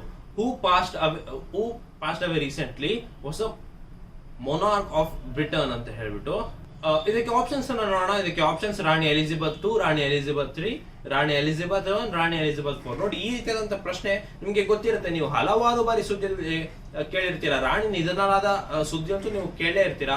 ಆದ್ರೆ ರಾಣಿಯ ಹೆಸರೇನು ಅಂತ ಹೇಳ್ಬಿಟ್ಟು ಅಥವಾ ರಾಣಿ ಯಾರು ಅಂತ ಹೇಳ್ಬಿಟ್ಟು ಇದರಲ್ಲಿ ನಿಮ್ಗೆ 2, 1, 3, 4 ಅಂತ ಹೇಳ್ಬಿಟ್ಟು ಕೊಟ್ಟಾಗ ನಿಮ್ಗೆ ಕನ್ಫ್ಯೂಸ್ ಆಗೋ ಚಾನ್ಸಸ್ ಇರುತ್ತೆ. ಸೊ ಇದಕ್ಕೆ ಸರಿಯಾದ ಉತ್ತರ ಬಂದು ಕ್ವೀನ್ ಎಲಿಜಬೆತ್ 2 ಅಥವಾ ರಾಣಿ ಎಲಿಜಬೆತ್ 2 ಅವರು ಬ್ರಿಟನ್ ನ ರಾಣಿ ಆಗಿರ್ತಾರೆ. ಅವರು ಇತ್ತೀಚೆಗೆ ನಿಧನವನ್ನ ಹೊಂದ್ತಾರೆ. 1952ರಲ್ಲಿ ಬ್ರಿಟನ್ ನ ಸಿಂಹಾಸನವನ್ನ ಏರಿರ್ತಾರೆ. ಸೊ ಅತ್ಯಂತ ದೀರ್ಘಾವಧಿ ಕಾಲ ಆಳಿದ ರಾಣಿ ಅಂತ ಅನ್ನಿಸ್ಕೊಳ್ತಾರೆ. ಸೊ ನಂತರ ಇತ್ತೀಚೆಗೆ ಅವರು ನಿಧನರಾಗ್ತಾರೆ. ಈಗ ಚಾರ್ಲ್ಸ್ ಅನ್ನೋರು ಕೂಡ ರಾಜ ಆಗಿದ್ದಾರೆ. ಇದ್ರ ಬಗ್ಗೆ ನಿಮ್ಗೆ ತಿಳಿದಿರ್ಲಿ ಅಂತ ಹೇಳ್ತಾ ಮುಂದಿನ ಪ್ರಶ್ನೆನ ನೋಡೋಣ. ಮುಂದಿನ ಪ್ರಶ್ನೆ, ಕೇಂದ್ರ ಪರಿಸರ ಸಚಿವಾಲಯ ಯಾವ ರಾಜ್ಯಕ್ಕೆ ಹೊಸ ಕರಾವಳಿ ವಲಯ ನಿರ್ವಹಣಾ ಯೋಜನೆಯನ್ನು ಅನುಮೋದಿಸಿದೆ? So the union environment ministry approved the new coastal zone management plan for which state ಅಂತ ಹೇಳ್ಬಿಟ್ಟು. ಸೊ ಇದಕ್ಕೆ ಆಪ್ಷನ್ಸ್ ನೋಡೋಣ. ಮಹಾರಾಷ್ಟ್ರ, ತಮಿಳುನಾಡು, ಗುಜರಾತ್, ಕರ್ನಾಟಕ. ನೋಡಿ ನಿಮಗೆ ಕೋಸ್ಟಲ್ ಝೋನ್ ಅಂತ ಹೇಳಿದ್ರೆ ನಿಮಗೆ ಕೋಸ್ಟಲ್ ರಿಲೇಟೆಡ್ ಆಗಿರುವಂತಹ ಒಂದು ರಾಜ್ಯಗಳನ್ನೇ ನೀಡಿರ್ತಾರೆ. ಸೊ ಈಗ ಯೂನಿಯನ್ ಎನ್ವಿರಾನ್ಮೆಂಟ್ ಮಿನಿಸ್ಟ್ರಿ ಪ್ರಕಾರ ನ್ಯೂ ಕೋಸ್ಟಲ್ ಮ್ಯಾನೇಜ್ಮೆಂಟ್ ಪ್ಲಾನ್ ಗೆ ಅಳವಡಿಸುವಂತಿರುವಂತಹ ರಾಜ್ಯ ಯಾವುದು ಅಂತ ಹೇಳ್ಬಿಟ್ಟು ನಿಮ್ಗೆ ಉತ್ತರ ಗೊತ್ತಿದ್ರೆ ತಿಳಿಸಿ. ಇದಕ್ಕೆ ಸರಿಯಾದ ಉತ್ತರ ಬಂದು ಆಪ್ಷನ್ ಡಿ, ಕರ್ನಾಟಕ ಆಗಿರುತ್ತೆ. ಸೊ ಕೇಂದ್ರ ಅರಣ್ಯ, ಪರಿಸರ ಮತ್ತು ಹವಾಮಾನ ಬದಲಾವಣೆ ಸಚಿವಾಲಯ ಇತ್ತೀಚೆಗೆ ಕರ್ನಾಟಕದಲ್ಲಿ ಹೊಸ ಕರಾವಳಿ ವಲಯ ನಿರ್ವಹಣಾ ಯೋಜನೆಯನ್ನ ಮಾಡಿದೆ. ಅಂದ್ರೆ ಕೋಸ್ಟಲ್ ಝೋನ್ ಮ್ಯಾನೇಜ್ಮೆಂಟ್ ಪ್ಲಾನ್ ಅನ್ನು ಮಾಡಿದೆ. ಸೊ ಇದರಿಂದ ಪ್ರಧಾನಿ ನರೇಂದ್ರ ಮೋದಿ ಅವರು ಮಂಗಳೂರಿಗೆ ಬಂದಿದ್ರು.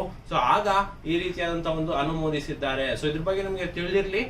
ಮತ್ತೆ ಇನ್ನೊಂದು ವಿಶೇಷವಾದಂತಹ ಒಂದು ವಿಚಾರ ಏನಂತ ಹೇಳಿದ್ರೆ, ಕರ್ನಾಟಕವು ಈ ಕರಾವಳಿ ವಲಯ ನಿಯಂತ್ರಣ ಯೋಜನೆಗೆ ಆಗ್ತಿರುವಂತಹ ಮೊಟ್ಟ ಮೊದಲ ದಕ್ಷಿಣ ಭಾರತದ ಮೊದಲ ರಾಜ್ಯ ಆಗಿದೆ. ಸೊ ಇದ್ರ ಬಗ್ಗೆ ನಿಮಗೆ ತಿಳಿದಿರಲಿ.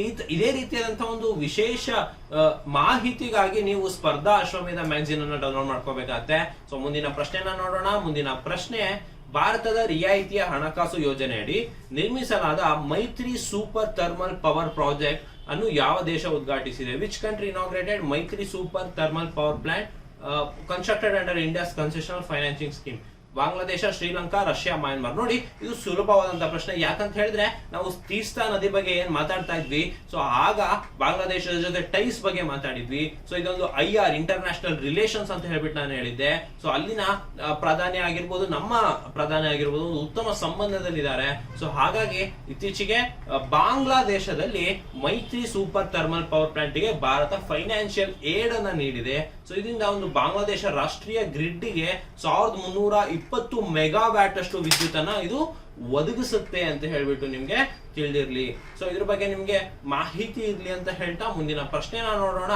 ಮುಂದಿನ ಪ್ರಶ್ನೆ, ಪ್ರಸ್ತುತ ನೈಸರ್ಗಿಕ ಅನಿಲ ಬೆಲೆ ಸೂತ್ರವನ್ನ ಪರಿಶೀಲಿಸಲು ಇತ್ತೀಚೆಗೆ ರಚಿಸಲಾದ ಸಮಿತಿ ಮುಖ್ಯಸ್ಥರು ಯಾರು? Who is the head of the committee recently set up to review the current gas pricing formula ಅಂತ ಹೇಳ್ಬಿಟ್ಟು? ಸುರೇಶ್ ಪ್ರಭು, ಕಿರಿತ್ ಪಾರಿಕ್, ಜಿತೇಂದ್ರ ಸಿಂಗ್, ಆಪ್ಷನ್ ಡಿ ಹರ್ದೀಪ್ ಸಿಂಗ್ ಪುರಿ ಅಂತ ಹೇಳ್ಬಿಟ್ಟು. ಸೊ ನೋಡಿ ಇದಕ್ಕೆ ಸರಿಯಾದ ಉತ್ತರ ಬಂದು ಕಿರಿಕ್ ಪಾರಿಕ್ ಆಗಿರುತ್ತೆ. ಈ ಪ್ರಸ್ತುತ ನೈಸರ್ಗಿಕ ಅನಿಲ ಬೆಲೆ ಸೂತ್ರ ಅಂದ್ರೆ ಏನು ಈ ನ್ಯಾಚುರಲ್ ಗ್ಯಾಸ್ ಇದೆ ಅಂತ ಏನಿದೆ, ನಾವು ನ್ಯಾಚುರಲ್ ಗ್ಯಾಸ್ ಅಂತ ಏನು ಹೇಳ್ತೀವಿ, ಸೊ ಅದರ ಬೆಲೆಯನ್ನ ಪರಿಶೀಲಿಸಲಿಕ್ಕೆ ಒಂದು ಹೊಸ ಸಚಿವಾಲಯದ ಅಡಿಯಲ್ಲಿ ಒಂದು ತಜ್ಞರ ಒಂದು ಸಮಿತಿಯನ್ನ ನೇಮಕ ಮಾಡಿತ್ತು ಭಾರತ ಸರ್ಕಾರ. ಸೊ ಈಗ ಅದರ ಮುಖ್ಯಸ್ಥ ಯಾರು ಅಂತ ಹೇಳ್ಬಿಟ್ಟು, ಸೊ ನಾನು ಹೇಳಿದೆ ನಿಮ್ಗೆ ಯಾವುದೇ ಒಂದು ಕಮಿಟಿ ಆಯ್ತು ಅಂತ ಹೇಳಿದ್ರೆ ಆ ಕಮಿಟಿ ಎಷ್ಟು ಮೆಂಬರ್ಸ್ ಕಮಿಟಿ ಆಗಿರುತ್ತೆ, ಮತ್ತೆ ಅದಕ್ಕೆ ಅಧ್ಯಕ್ಷ ಯಾರಾಗಿರ್ತಾರೆ. ಸೊ ಈ ರೀತಿಯಾದಂತಹ ಪ್ರಶ್ನೆಗಳು ನಿಮ್ಗೆ ಹಲವಾರು ಬಾರಿ ಬಂದಿರುತ್ತೆ. ಸೊ ಹಾಗಾಗಿ ಇದ್ರ ಬಗ್ಗೆ ನಿಮ್ಗೆ ತಿಳಿದಿರ್ಲಿ.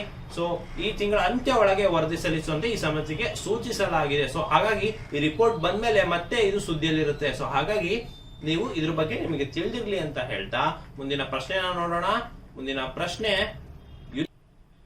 ಯುನೆಸ್ಕೋ ಪಾರಂಪರಿಕ ಪಟ್ಟಿಯಲ್ಲಿರುವ ನಿಲಿವರುಲು ಮತ್ತು ಚಾಜಾ ಸೋಮೇಶ್ವರಲಾಯಂ ಯಾವ ರಾಜ್ಯಕ್ಕೆ ಸೇರಿದೆ? ನೋಡಿ, ಇತ್ತೀಚೆಗೆ ಯುನೆಸ್ಕೋ ಹೆರಿಟೇಜ್ ಪಟ್ಟಿ ಏನಿದೆ, ಸೊ ಅದಕ್ಕೆ 2 ಹೊಸ ದೇವಾಲಯಗಳನ್ನ ಸೇರಿಸಿವೆ. ಸೊ ಇದು ಯಾವ ರಾಜ್ಯದ್ದು ಅಂತ ಹೇಳ್ಬಿಟ್ಟು ಪ್ರಶ್ನೆ. ನಿಲಿವರುಲು ಮತ್ತೆ ಚಾಯಾ ಸೋಮೇಶ್ವರಂ ಇದನ್ನ ಪ್ರಪೋಸ್ ಮಾಡಿದರೆ ಪಟ್ಟಿಗೆ ಸೇರಿಸಬೇಕು ಅಂತ ಹೇಳ್ಬಿಟ್ಟು. ಇದು ಯಾವ ರಾಜ್ಯಕ್ಕೆ ಸಂಬಂಧಿಸಿದೆ ಅಂತ ಹೇಳ್ಬಿಟ್ಟು ಕರ್ನಾಟಕ, ಪಂಜಾಬ್, ಗುಜರಾತ್, ತೆಲಂಗಾಣ. ಸೊ ನಿಮಗೆ ಸರಿಯಾದ ಉತ್ತರ ಗೊತ್ತಿದ್ರೆ ನಿಮಗೆ ತಿಳಿಸಿ. ನಮ್ಮ ಕರ್ನಾಟಕದಲ್ಲಿ ಕೂಡ ಹೊಯ್ಸಳರ ದೇವಸ್ಥಾನಗಳೇನಿದೆ, ಸೊ ಇದನ್ನ ಒಂದು ಯುನೆಸ್ಕೋ ವರ್ಲ್ಡ್ ಹೆರಿಟೇಜ್ ಸೈಟ್ ಮಾಡಬೇಕು ಅಂತ ಹೇಳ್ಬಿಟ್ಟು ಹೇಳಿದೆ. ನಿಮಗೆ ನೋಡಿ, ಪಟ್ಟದ ಕಲ್ಲು ನಮ್ಮ ಕರ್ನಾಟಕದಲ್ಲಿ ಯುನೆಸ್ಕೋ ವರ್ಲ್ಡ್ ಹೆರಿಟೇಜ್ ಸೈಟ್ ಆಗಿದೆ. ಅಥವಾ ಹಂಪಿ ಏನಿದೆ ವಿಜಯನಗರ ಸಾಮ್ರಾಜ್ಯಕ್ಕೆ ಸೇರುವಂತದ್ದು, ಅದು ಕೂಡ ಯುನೆಸ್ಕೋ ವರ್ಲ್ಡ್ ಹೆರಿಟೇಜ್ ಸೈಟ್ ಆಗಿದೆ. ಬಟ್ ಹೊಯ್ಸಳರ ಟೆಂಪಲ್ಸ್ ಏನಿದೆ, ಸೊ ಅದಕ್ಕೆ ಇತ್ತೀಚೆಗೆ ನಾವು ನಿದರ್ಶನ ಮಾಡಿದ್ರು. ಸೊ ಅದರ ಬಗ್ಗೆ ಇನ್ನು ಮಾಹಿತಿಯನ್ನ ತಿಳ್ಕೋಬಹುದು. ಸೊ ಈಗಿರುವಂತಹ ಪ್ರಶ್ನೆ ಏನಂತ ಹೇಳಿದ್ರೆ, ನಿಲಿವರುಲು ಮತ್ತೆ ಚಾಯ ಸೋಮೇಶ್ವರಾಲಯಂ ಯಾವ ರಾಜ್ಯಕ್ಕೆ ಸೇರಿದೆ ಅಂತ ಹೇಳ್ಬಿಟ್ಟು ಇದಕ್ಕೆ ಸರಿಯಾದ ಉತ್ತರ ತೆಲಂಗಾಣ. ಸೊ ನೋಡಿ, ಇದನ್ನ ನಾಮಿನೇಟ್ ಮಾಡಿದೆ. ಸೊ ಇದು ಮೆಗಾಲಿಥಿಕ್ ಯುಗಕ್ಕೆ ಸಂಬಂಧಪಟ್ಟಿದ್ದಂತ ಒಂದು ಸ್ಥಳಗಳಾಗಿದೆ. ಸೊ ಹಾಗಾಗಿ ಇದನ್ನ ಯುನೆಸ್ಕೋ ಪಾರಂಪರಿಕ ಟ್ಯಾಗ್ ಅನ್ನ ಗುರುತಿಸಬೇಕು ಅಂತ ಹೇಳ್ಬಿಟ್ಟು ಇದನ್ನ ಮಾಡಿದೆ. ಸೊ ಇದು ಯಾಕೆ ನಿಮಗೆ ಇಂಪಾರ್ಟೆಂಟ್ ಅಂತ ಹೇಳಿದ್ರೆ, ಇತ್ತೀಚೆಗೆ ಕಳೆದ ಬಾರಿ ವರಾಂಗಲ್ ಡೈನಾಸ್ಟಿಗೆ ಅಥವಾ ವರಾಂಗಲ್ನ ಕಾಕತೀಯರು ಅಂತ ಏನಿದ್ರು, ಇವರು ಹೊಯ್ಸಳರ ಸಮಕಾಲೀನರಾಗಿರ್ತಾರೆ. ಸೊ ಈ ವರಾಂಗಲ್ನ ಕಾಕತೀಯರು ಅವರ ಕಾಲದಲ್ಲಿ ಕಟ್ಟಿದಂತಹ ಒಂದು ರಾಮಪ್ಪ ಟೆಂಪಲ್ ಏನಿದೆ, ಸೊ ಅದಕ್ಕೆ ಇತ್ತೀಚೆಗೆ ಒಂದು ಮನ್ನಣೆ ಸಿಕ್ತು. ಸೊ ಹಾಗಾಗಿ ಅದ್ರ ಮೇಲೆ ಕಾಕತೀಯ ಡೈನಾಸ್ಟಿ ಮೇಲೆ ಹಲವಾರು ಪ್ರಶ್ನೆಗಳು ಪರೀಕ್ಷೆಗಳಲ್ಲಿ ಕಂಡು ಬಂದಿತ್ತು. ಸೊ ಹಾಗಾಗಿ ಇದ್ರ ಬಗ್ಗೆ ತಿಳಿದಿರ್ಲಿ ಅಂತ ಹೇಳ್ತಾ ಮುಂದಿನ ಪ್ರಶ್ನೆನ ನೋಡೋಣ. ಮುಂದಿನ ಪ್ರಶ್ನೆ, ಸುದ್ದಿಯಲ್ಲಿರುವ ಸುಬ್ರತೋ ಕಪ್ ಯಾವ ಕ್ರೀಡೆಗೆ ಸಂಬಂಧಿಸಿದೆ? Subroto cup which is seen recently in news is associated with which sports ಅಂತ ಹೇಳ್ಬಿಟ್ಟು ಕ್ರಿಕೆಟ್, ಫುಟ್ಬಾಲ್, ಟೆನ್ನಿಸ್, ಚೆಸ್. ನೋಡಿ, ಆಗ್ಲೇ ನಾನು ನಿಮ್ಗೆ ಹೇಳಿದೆ, ಯಾವುದೇ ಒಂದು ಸ್ಪೋರ್ಟ್ಸ್ ಇದೆ ಅಂತ ಹೇಳಿದ್ರೆ ಆ ಸ್ಪೋರ್ಟ್ಸ್ ನಲ್ಲಿ ಇರುವಂತಹ ಡೊಮೆಸ್ಟಿಕ್ ಲೀಗ್ ಆಗಿರ್ಬೋದು ಅಥವಾ ಇಂಟರ್ ನ್ಯಾಷನಲ್ ಲೀಗ್ಸ್ ಆಗಿರ್ಬೋದು, ಮತ್ತೆ ಭಾರತದ ಕ್ರೀಡಾಪಟುಗಳಾಗಿರ್ಬೋದು, ಮತ್ತೆ ಯಾವ ರೀತಿಯಾದಂತಹ ಒಂದಿಷ್ಟು ಟೆಕ್ನಿಕ್ಯಾಲಿಟೀಸ್, ಫಾರ್ ಎಕ್ಸಾಂಪಲ್ ಕಬಡ್ಡಿ ಎಷ್ಟು ಜನ ಆಡ್ತಾರೆ, ಸೊ ಅಥವಾ ಟೆನ್ನಿಸ್ ಯಾವ ಮ್ಯಾಟ್ ಮೇಲೆ ಯಾವ ಗ್ರ್ಯಾಂಡ್ ಸ್ಲಾಮ್ ನಲ್ಲಿ ಆಡಲಾಗತ್ತೆ, ಈ ರೀತಿಯಾದಂತ ಒಂದಿಷ್ಟು ಟೆಕ್ನಿಕ್ಯಾಲಿಟೀಸ್ ನೀವು ತಿಳ್ಕೊಂಡ್ರು ಅಂತ ಹೇಳಿದ್ರೆ, ಸೊ ಸ್ಪೋರ್ಟ್ಸ್ ವಿಭಾಗದಲ್ಲಿ ಕೇಳಲಾದಂತಹ ಪ್ರಶ್ನೆಗಳು ನೀವು ಸೂಕ್ತವಾಗಿ ಉತ್ತರಿಸಬಹುದು. ಈಗ ನೋಡಿ, ಸುಬ್ರತೋ ಕಪ್ ಅಂತ ಏನಿದೆ, ಸೊ ಇದು ಯಾವ ಸ್ಪೋರ್ಟ್ಸ್ ಗೆ ಸಂಬಂಧಿಸಿದೆ ಅಂತ ಹೇಳ್ಬಿಟ್ಟು ಇದಕ್ಕೆ ಸರಿಯಾದ ಉತ್ತರ ಬಂದು ಫುಟ್ಬಾಲ್. ನೋಡಿ, ಫುಟ್ಬಾಲ್ ನ ಜಾಸ್ತಿ ಜನ ಫಾಲೋ ಮಾಡೋದಿಲ್ಲ. ಸೊ ನಾನು ನಿಮಗೆ ಕಳೆದ ಬಾರಿನೇ ಹೇಳಿದ್ದೆ, ಸೊ ಫುಟ್ಬಾಲ್ ನಲ್ಲಿ ನಿಮಗೆ ಕಾನ್ಫೆಡರೇಷನ್ ಕಪ್ಸ್ ಅಂತ ಇರುತ್ತೆ. ಸೊ ಒಂದು ಇಡೀ ಪ್ರಪಂಚ ಏನಿದೆ ಅದನ್ನ ಒಂದು 7 ಭಾಗವಾಗಿ ಮಾಡಿ ಕಾನ್ಫೆಡರೇಷನ್ ಕಪ್ಸ್ ಅಂತ ಆಡಿಸ್ತಾರೆ. ಸೊ ನಮ್ದು AFC ಅಂತ ಬರುತ್ತೆ, ಏಷ್ಯಾ ಫುಟ್ಬಾಲ್ ಕಾನ್ಫೆಡರೇಷನ್ ಅಂತ ಹೇಳ್ಬಿಟ್ಟು. ಸೊ ಈ AFC ಕಪ್ ಅಲ್ಲಿ ನಾವು ಭಾರತ ಅಕಸ್ಮಾತ್ ಅತ್ಯುನ್ನತ ರ್ಯಾಂಕ್ ಅನ್ನ ಪಡ್ಕೊಳ್ತು ಅಂತ ಹೇಳಿದ್ರೆ ಅವರು ಕೂಡ ಫಿಫಾ ವರ್ಲ್ಡ್ ಕಪ್ ಗೆ ಕ್ವಾಲಿಫೈ ಆಗ್ತಾರೆ. ಸೊ ಫಿಫಾ ವರ್ಲ್ಡ್ ಕಪ್ ಗೆ ಯಾರು ಕ್ವಾಲಿಫೈ ಆಗಿರ್ತಾರೆ, ಸೊ ಅವರು ಕೂಡ ಒಲಿಂಪಿಕ್ಸ್ ನ ಕೂಡ ಆಡ್ಬೋದು. ಸೊ ಈ ರೀತಿಯಾದಂತ ವಿಚಾರಗಳು ನಿಮಗೆ ತಿಳಿದಿರ್ಲಿ ಅಂತ ಹೇಳ್ತಾ, ಸೊ ಸುಬ್ರತೋ ಕಪ್ ಏನಿದೆ ಇದು ಈ ಬಾರಿ ನಡೀತಿರೋದು 61ನೇ ಆವೃತ್ತಿ. ಮತ್ತೆ ಇದು 2 ವರ್ಷಗಳ ಅಂತರದ ನಂತರ ಇದನ್ನ ಮಾಡ್ತಾ ಇದ್ದಾರೆ. ಸೊ ಇದ್ರ ಬಗ್ಗೆ ತಿಳಿದಿರ್ಲಿ. ಸೊ ಇದು 1960ಯಲ್ಲಿ ಮೊಟ್ಟ ಮೊದಲ ಬಾರಿಗೆ ಆಯೋಜಿಸಲಾಗಿತ್ತು. ಸೊ ಏರ್ ಫೋರ್ಸ್ ಸ್ಕೂಲ್ ಏನಿದೆ, ಸುಬ್ರತೋ ಏರ್ ಫೋರ್ಸ್ ಸ್ಕೂಲ್ ಏನಿದೆ, ಸೊ ಅದರ ಜೊತೆಗೆ ಭಾರತದ 25 ರಾಜ್ಯಗಳಿಂದ ಒಟ್ಟು 92 ಶಾಲೆಗಳು ಈ ಫುಟ್ಬಾಲ್ ಕಪ್ ಅಲ್ಲಿ ಸ್ಪರ್ಧಿಸುತ್ತವೆ ಅಂತ ಹೇಳ್ಬಿಟ್ಟು. ಸೊ ಸುಬ್ರತೋ ಮುಖರ್ಜಿ ಅವರು ಈ ವಾಯುಪಡೆಯ ಮಾಜಿ ಮುಖ್ಯಸ್ಥರಾಗಿದ್ದು, ಸೊ ಅವರ ಸ್ಮರಣಾರ್ಥ ಈ ಕಪ್ ಅನ್ನ ಆಡಿಸಲಾಗುತ್ತೆ. ಸೊ ಇದ್ರ ಬಗ್ಗೆ ತಿಳಿದಿರ್ಲಿ. ಸುಬ್ರತೋ ಕಪ್ ಫುಟ್ಬಾಲ್ ಕ್ರೀಡೆಗೆ ಸಂಬಂಧಿಸಿದೆ. ಸೊ ಮುಂದಿನ ಪ್ರಶ್ನೆನ ನೋಡೋಣ. ಮುಂದಿನ ಪ್ರಶ್ನೆ, ನವದೆಹಲಿಯಲ್ಲಿರುವ ರಾಜ್ಪಥ್ ನ ಹೊಸ ಹೆಸರೇನು? What is the new name of the Rajpath, the avenue of in new Delhi? Atmanirbhar path, ಕರ್ತವ್ಯ ಪಥ್, ವಿಕಾಸ್ ಪಥ್, ಜನಪಥ್. ನೋಡಿ, ರಾಜ್ಪಥ್ ಏನಿತ್ತು, ಸೊ ಅಲ್ಲಿ ರಿಪಬ್ಲಿಕ್ ಡೇ ಪರೇಡ್ ಏನಾಗ್ತಾ ಇತ್ತು, ಸೊ ಆ ರಾಜ್ಪಥಿಗೆ ಈಗ ಮರುನಾಮಕರಣ ಮಾಡಿದ್ದಾರೆ. ಸೊ ಅದನ್ನ ಏನಂತ ಹೆಸರಿಸಿದ್ದಾರೆ ಅಂತ ಹೇಳಿದ್ರೆ, ಎಲ್ಲರಿಗೂ ಗೊತ್ತಿರೋದೇ ಇದು ಆಪ್ಷನ್ ಬಿ, ಕರ್ತವ್ಯ ಪಥ್. ನೋಡಿ, ಕರ್ತವ್ಯ ಪಥ್ ಅಂತ ಹೇಳ್ಬಿಟ್ಟು ಇತ್ತೀಚೆಗೆ ನರೇಂದ್ರ ಮೋದಿ ಅವರು, ಪ್ರಧಾನಿ ಅವರು ಇದನ್ನ ಉದ್ಘಾಟಿಸಿದ್ರು. ಸೊ ಇಂಡಿಯಾ ಗೇಟ್ ಬಳಿ ಕರ್ತವ್ಯ ಪಥವನ್ನು ಉದ್ಘಾಟಿಸಿದ್ರು. ಇದಕ್ಕಿಂತ ಮುಂಚೆ ಇದು ಕಿಂಗ್ಸ್ ವೇ ಅಥವಾ ರಾಜ್ ಪಥ್ ಅಂತ ಕರ್ಸ್ಕೊಂಡಿತ್ತು. ಇದು ರೆಜಿನಾ ಹಿಲ್ ನಿಂದ ರಾಷ್ಟ್ರಪತಿ ಭವನಕ್ಕೆ ಹೋಗುವಂತ, ಇಂಡಿಯಾ ಗೇಟ್ ಮೂಲಕ ಹೋಗುವಂತ ಒಂದು ರಸ್ತೆ ಆಗಿದೆ. ಸೊ ಇದನ್ನ ಬ್ರಿಟಿಷರು ಕಿಂಗ್ಸ್ ವೇ ಅಥವಾ ರಾಜ್ ಪಥ್ ಅಂತ ಕರೀತಾ ಇದ್ರು. ಸೊ ಈಗ ನಾವು ಡಿಕೊಲನೈಸ್ ಮಾಡ್ಕೋಬೇಕು ಅಂತ ಹೇಳ್ಬಿಟ್ಟು ಸೊ ಹೆಸರನ್ನ ಬದಲಾಯಿಸಿದ್ದಾರೆ. ಸೊ ಇದನ್ನ ಕರ್ತವ್ಯ ಪಥ್ ಅಂತ ಹೇಳ್ಬಿಟ್ಟು ಇತ್ತೀಚೆಗೆ ಮರುನಾಮಕರಣ ಮಾಡಲಾಗಿದೆ ಅಂತ ಹೇಳ್ಬಿಟ್ಟು ಇದ್ರ ಬಗ್ಗೆ ನಿಮಗೆ ತಿಳಿದಿರಲಿ. ಮುಂದಿನ ಪ್ರಶ್ನೆನ ನೋಡೋಣ. ಯಾವ ರಾಜ್ಯ ಜನವರಿ 1, 2023 ಎಲ್ಲಾ ರೀತಿಯ ಪಟಾಕಿಗಳ ಉತ್ಪಾದನೆ, ಮಾರಾಟ ಮತ್ತು ಬಳಕೆಯನ್ನ ನಿಷೇಧಿಸಿದೆ? So which state announced a ban on production, sale and use of all type of firecrackers till January 1, 2023. So Tamil Nadu, Karnataka, New Delhi, Maharashtra. So ನೋಡಿ, ಈ ದೀಪಾವಳಿ ಏನ್ ಬರ್ತಾ ಇದೆ, ಸೊ ಈ ದೀಪಾವಳಿ ಇದ್ರೂ ಸಹ ಸೊ ಕೆಲವೊಂದು ರಾಜ್ಯದಲ್ಲಿ ಜನವರಿ 1, 2023 ತನಕ ಪಟಾಕಿಯನ್ನ ಉತ್ಪಾದನೆ ಮಾಡೋದಾಗ್ಲಿ, ಮಾರಾಟ ಮಾಡೋದಾಗ್ಲಿ ಅಥವಾ ಬಳಕೆ ಮಾಡೋದಾಗ್ಲಿ ನಿಷೇಧಿಸಲಾಗಿದೆ. ಸೊ ಇದು ಯಾವ ರಾಜ್ಯ ಅಂತ ಹೇಳ್ಬಿಟ್ಟು, ಸೊ ಇದು ಕರ್ನಾಟಕ ಆಗಿರಲ್ಲ ಅಫ್ಕೋರ್ಸ್, ಯಾಕಂತ ಹೇಳಿದ್ರೆ ನೀವು ಕರ್ನಾಟಕದಲ್ಲಿ ನೀವು ಪಟಾಕಿಯನ್ನ ಹೊಡಿತಾ ಇದ್ದಾರ. ಸೊ ಹಾಗಾದ್ರೆ ಇದಕ್ಕೆ ಸರಿಯಾದ ಉತ್ತರ ಏನಾಗಿರುತ್ತೆ ಅಂದ್ರೆ ನವದೆಹಲಿ. ನೋಡಿ, ಇದು ಬಹಳ ಪ್ರಮುಖವಾಗಿದ್ದು, ಯಾಕಂತ ಹೇಳಿದ್ರೆ ನವದೆಹಲಿಯಲ್ಲಿ ಪೊಲ್ಯೂಷನ್, ಏರ್ ಪೊಲ್ಯೂಷನ್ ತುಂಬಾ ಆಗಿರುತ್ತೆ. ಸೊ ಹಾಗಾಗಿ ಏರ್ ಪೊಲ್ಯೂಷನ್ ಇರೋದ್ರಿಂದ ಪಟಾಕಿಯನ್ನ ನಿಷೇಧ ಮಾಡಿದ್ದಾರೆ, ಬಳಕೆ ಮಾಡೋದಾಗ್ಲಿ, ಉತ್ಪಾದನೆ ಮಾಡೋದಾಗ್ಲಿ, ಮಾರಾಟ ಮಾಡೋದಾಗ್ಲಿ. ಸೊ ಹಾಗಾಗಿ ಪಟಾಕಿ ನಹಿ ದಿಯಾ ಜಲಾವೋ ಅಂತ ಹೇಳ್ಬಿಟ್ಟು ಒಂದು ಏನು ಅಭಿಯಾನವನ್ನ ಮಾಡ್ತಿದ್ದಾರೆ. ಸೊ ಅದರ ಅಡಿಯಲ್ಲಿ ಸೊ ಇದನ್ನ ಮಾಡಿದ್ದಾರೆ. ಇದನ್ನ ದೆಹಲಿಯ ಪರಿಸರ ಸಚಿವ ಆದಂತಹ ಗೋಪಾಲ್ ರೈ ತಿಳಿಸಿದ್ದಾರೆ. ಜನವರಿ 1, 2023 ಹವಾಮಾನ ಅಥವಾ ಅಲ್ಲಿನ ಏರ್ ಪೊಲ್ಯೂಷನ್ ಕಮ್ಮಿ ಆಗೋವರೆಗೆ ಸೊ ಪಟಾಕಿಯನ್ನ ನಿಷೇಧಿಸಲಾಗಿದೆ. ಇದ್ರ ಬಗ್ಗೆ ನಿಮ್ಗೆ ತಿಳಿದಿರ್ಲಿ. ಮುಂದಿನ ಪ್ರಶ್ನೆ ನೋಡೋಣ. ಯಾವ ರಾಜ್ಯವು ಸಂಸ್ಕೃತಿಯ ಅತ್ಯುತ್ತಮ ತಾಣಕ್ಕಾಗಿ ಅಂತಾರಾಷ್ಟ್ರೀಯ ಪ್ರವಾಸೋದ್ಯಮ ಪ್ರಶಸ್ತಿಯನ್ನ ಪಡೆದುಕೊಂಡಿದೆ? So which state back the international tourism award for the best destination for culture? Karnataka, ಪಶ್ಚಿಮ ಬಂಗಾಳ, ಮಹಾರಾಷ್ಟ್ರ, ಉತ್ತರ ಪ್ರದೇಶ.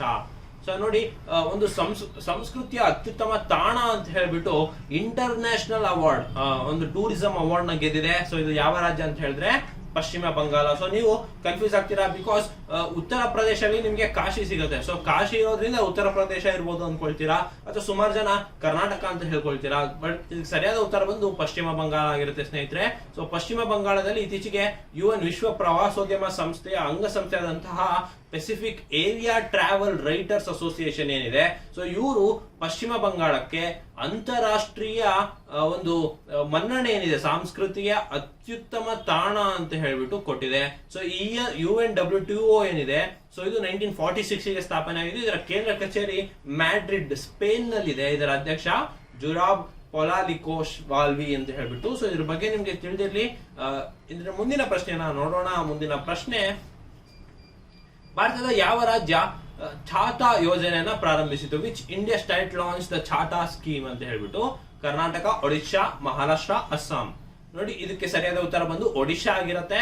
ಸೊ ಒಡಿಶಾ ಮಳೆ ನೀರು ಕೊಯ್ಲು ಯೋಜನೆ ಆದಂತಹ ಒಂದು ಸಮುದಾಯ ಮಳೆ ನೀರು ಕೊಯ್ಲು ಒಂದು ಏನು ಯೋಜನೆ ಇದೆ, ಸೊ ಅದಕ್ಕೆ ಚಾಟಾ ಅಂತ ಹೇಳ್ಬಿಟ್ಟು ಹೆಸರಿಟ್ಟಿದ್ದಾರೆ. ಸೊ ಇದಕ್ಕೆ ಚಾಲನೆ ನೀಡಿದೆ. ಇದು ಚಾವಣಿಯಿಂದ ಅಂತರ್ಜಲಕ್ಕೆ ನೀರು ಸೇರಿಸುತ್ತದೆ. ಸೊ ಇದು ಏನ್ ರೇನ್ ವಾಟರ್ ಕನ್ಸರ್ವೇಷನ್ ಅಂತ ನಾವೇನ್ ಹೇಳ್ತೀವಿ. ಸೊ ಹಾಗಾಗಿ ಚಾಟಾ ಅಂತ ಹೇಳಿದ್ರೆ ಹಿಂದಿ ಭಾಷೆಯಲ್ಲಿ ಒಂದು ಚಾವಣಿ ಅಂತ ಒಂದು ಅರ್ಥ ಬರುತ್ತೆ. ಸೊ ಇದನ್ನ ಒಡಿಶಾದಲ್ಲಿ ಈ ರೀತಿಯಾದಂತಹ ಒಂದು ಸ್ಕೀಮ್ ಅನ್ನ ಮಾಡಿದ್ದಾರೆ. ಸೊ ಇದು ರಾಜ್ಯ ಸಚಿವ ಸಂಪುಟದಿಂದ 270 ಕೋಟಿ ರೂಪಾಯಿಗಳು ಅಂತರ್ಜಲದ ಮಟ್ಟವನ್ನ ಸುಧಾರಿಸಲು ನೀಡಲಾಗಿದೆ. ಸೊ ಇದ್ರ ಬಗ್ಗೆ ನಿಮಗೆ ತಿಳಿದಿರ್ಲಿ. ಸೊ 5 ವರ್ಷದಲ್ಲಿ ಇದರ ಟಾರ್ಗೆಟ್ ಏನು ಅಂತ ಹೇಳಿದ್ರೆ ನೀರು ಕೊಯ್ಲು 5 ವರ್ಷದಲ್ಲಿ 373.52 ಕೋಟಿ ಅಷ್ಟು ನೀರನ್ನ ಕೊಯ್ಲು ಮಾಡುವಂತಹ ಒಂದು ಗುರಿಯನ್ನ ಇದು ಹೊಂದಿದೆ ಅಂತ ಹೇಳ್ಬಿಟ್ಟು. ಸೊ ಚಾಟಾ ಸ್ಕೀಮ್ ಬಗ್ಗೆ ತಿಳಿದಿರ್ಲಿ. ಸೊ ಹಾಗಾದ್ರೆ ಈ ಚಾಟಾ ಅನ್ನೋದು ಒಂದು ಫುಲ್ ಫಾರ್ಮ್, ಇದೊಂದು ಅಬ್ರಿವೇಷನ್ ಆಗಿದೆ. ಇದರ ಫುಲ್ ಫಾರ್ಮ್ ಕೂಡ ಕೇಳಬಹುದು ನಿಮಗೆ ಪರೀಕ್ಷೆಯಲ್ಲಿ. ಇದರ ಫುಲ್ ಫಾರ್ಮ್ ಒಂದು community harnessing and harvesting rain water artificially from terrace to aquifer ಅಂತ ಹೇಳ್ಬಿಟ್ಟು. ಸೊ ಇದ್ರ ಬಗ್ಗೆ ನಿಮ್ಗೆ ತಿಳಿದಿರ್ಲಿ ಅಂತ ಹೇಳ್ತಾ ಮುಂದಿನ ಪ್ರಶ್ನೆಗೆ ಹೋಗೋಣ. ಯಾವ ಭಾರತೀಯ ಬ್ಯಾಂಕ್ ಲಿಂಗ ಪರಿವರ್ತಿತ ಸಮುದಾಯಕ್ಕೆ ಪ್ರತ್ಯೇಕವಾದ ರೇನ್ಬೋ ಉಳಿತಾಯ ಖಾತೆಯನ್ನ ಪ್ರಾರಂಭಿಸಿದೆ? Which Indian bank launched a rainbow savings account exclusively for the transgender community? SBI, ESAF, Small Finance Banks, HDFC ಮತ್ತೆ ಆಕ್ಸಿಸ್ ಬ್ಯಾಂಕ್. ಸೊ ನೋಡಿ, ಏನು ಟ್ರಾನ್ಸ್ಜೆಂಡರ್ ಕಮ್ಯುನಿಟಿ ಇದೆ, ಸೊ ಇತ್ತೀಚೆಗೆ ಇವರಿಗೆ ಹಲವಾರು ಅವಕಾಶಗಳನ್ನ ನೀಡಲಾಗ್ತಾ ಇದೆ. ಸೊ ನಿಮಗೆ ಗೊತ್ತಿರಬಹುದು, ಕರ್ನಾಟಕದ ಸಬ್ ಇನ್ಸ್ಪೆಕ್ಟರ್ ಅಥವಾ ಏನು PC ಎಕ್ಸಾಮ್ಸ್ ನ ಕಾಲ್ ಆಗಿತ್ತು. ಸೊ ಅದರಲ್ಲಿ ಟ್ರಾನ್ಸ್ಜೆಂಡರ್ಸ್ ಅಂತಾನೆ ಒಂದಿಷ್ಟು ಪೋಸ್ಟ್ ಅನ್ನ ಮೀಸಲಿಡಲಾಗಿತ್ತು. ಸೊ ಹಾಗೇನೆ ಬ್ಯಾಂಕ್ಗಳಲ್ಲಿ ಸೊ ಅವರಿಗೆ ಆಗಂತಾನೆ ಒಂದು ರೇನ್ಬೋ ಸೇವಿಂಗ್ಸ್ ಅಕೌಂಟ್ ಅಥವಾ ರೇನ್ಬೋ ಉಳಿತಾಯ ಖಾತೆಯನ್ನ ಶುರು ಮಾಡಿದೆ. ಸೊ ಇದು ಯಾವ ಬ್ಯಾಂಕ್ ಅಂತ ಹೇಳ್ಬಿಟ್ಟು. ಸೊ ಇದಕ್ಕೆ ಸರಿಯಾದ ಉತ್ತರ ಬಂದು ESAF ಸ್ಮಾಲ್ ಫೈನಾನ್ಸ್ ಬ್ಯಾಂಕ್ ಆಗಿರುತ್ತೆ. So ESAF small finance bank ಏನಿದೆ, ಸೊ ಇದೊಂದು ಇದರಲ್ಲಿ ತೃತೀಯ ಲಿಂಗ ಸಮುದಾಯಕ್ಕಾಗಿದೆ ಒಂದು ಪ್ರತ್ಯೇಕವಾದಂತಹ ಒಂದು ರೇನ್ಬೋ ಉಳಿತಾಯ ಖಾತೆಯನ್ನ ಮಾಡಿದೆ. ಸೊ ಇದು ಕೇರಳದ ಮೂಲದ ಒಂದು ಸಂಸ್ಥೆ ಆಗಿದೆ. ಇದು 2017ರಲ್ಲಿ ಒಂದು ಸಣ್ಣ ಹಣಕಾಸು ಬ್ಯಾಂಕ್ ಆಗಿ ಸ್ಥಾಪನೆ ಆಗಿತ್ತು. ಸೊ ಇದರಲ್ಲಿ ಕರ್ನಾಟಕವೂ ಕೂಡ ಇದೆ. ಕರ್ನಾಟಕ ಟ್ರಾನ್ಸ್ಜೆಂಡರ್ ಗಳಿಗೆ ಉದ್ಯೋಗ ಖಾತರಿಸಿದಲ್ಲಿ ಮೊದಲ ರಾಜ್ಯ ಆಗಿದೆ. ಸೊ ನಮ್ಮ ಕರ್ನಾಟಕದಲ್ಲಿ ನಾನು ನಿಮ್ಗೆ ಆಗ್ಲೇ ಹೇಳಿದೆ PC ಎಕ್ಸಾಮ್ಸ್ ಅಲ್ಲಿ, ಸೊ ಅವರಿಗೆ ಉದ್ಯೋಗನ ಕಲ್ಪಿಸೋದ್ರಲ್ಲಿ ನಮ್ಮ ಕರ್ನಾಟಕ ಮುಂಚೂಣಿಯಲ್ಲಿದೆ. ಸೊ ಇದ್ರ ಬಗ್ಗೆ ನಿಮ್ಗೆ ತಿಳಿದಿರಲಿ ಅಂತ ಹೇಳ್ತಾ ESAF ಸ್ಮಾಲ್ ಫೈನಾನ್ಸ್ ಬ್ಯಾಂಕ್ಸ್ ಅಲ್ಲಿ ಇತ್ತೀಚೆಗೆ ರೇನ್ಬೋ ಸೇವಿಂಗ್ಸ್ ಅಕೌಂಟ್ ಅನ್ನ ಮಾಡಲಾಗಿತ್ತು. ಮುಂದಿನ ಪ್ರಶ್ನೆನ ನೋಡೋಣ.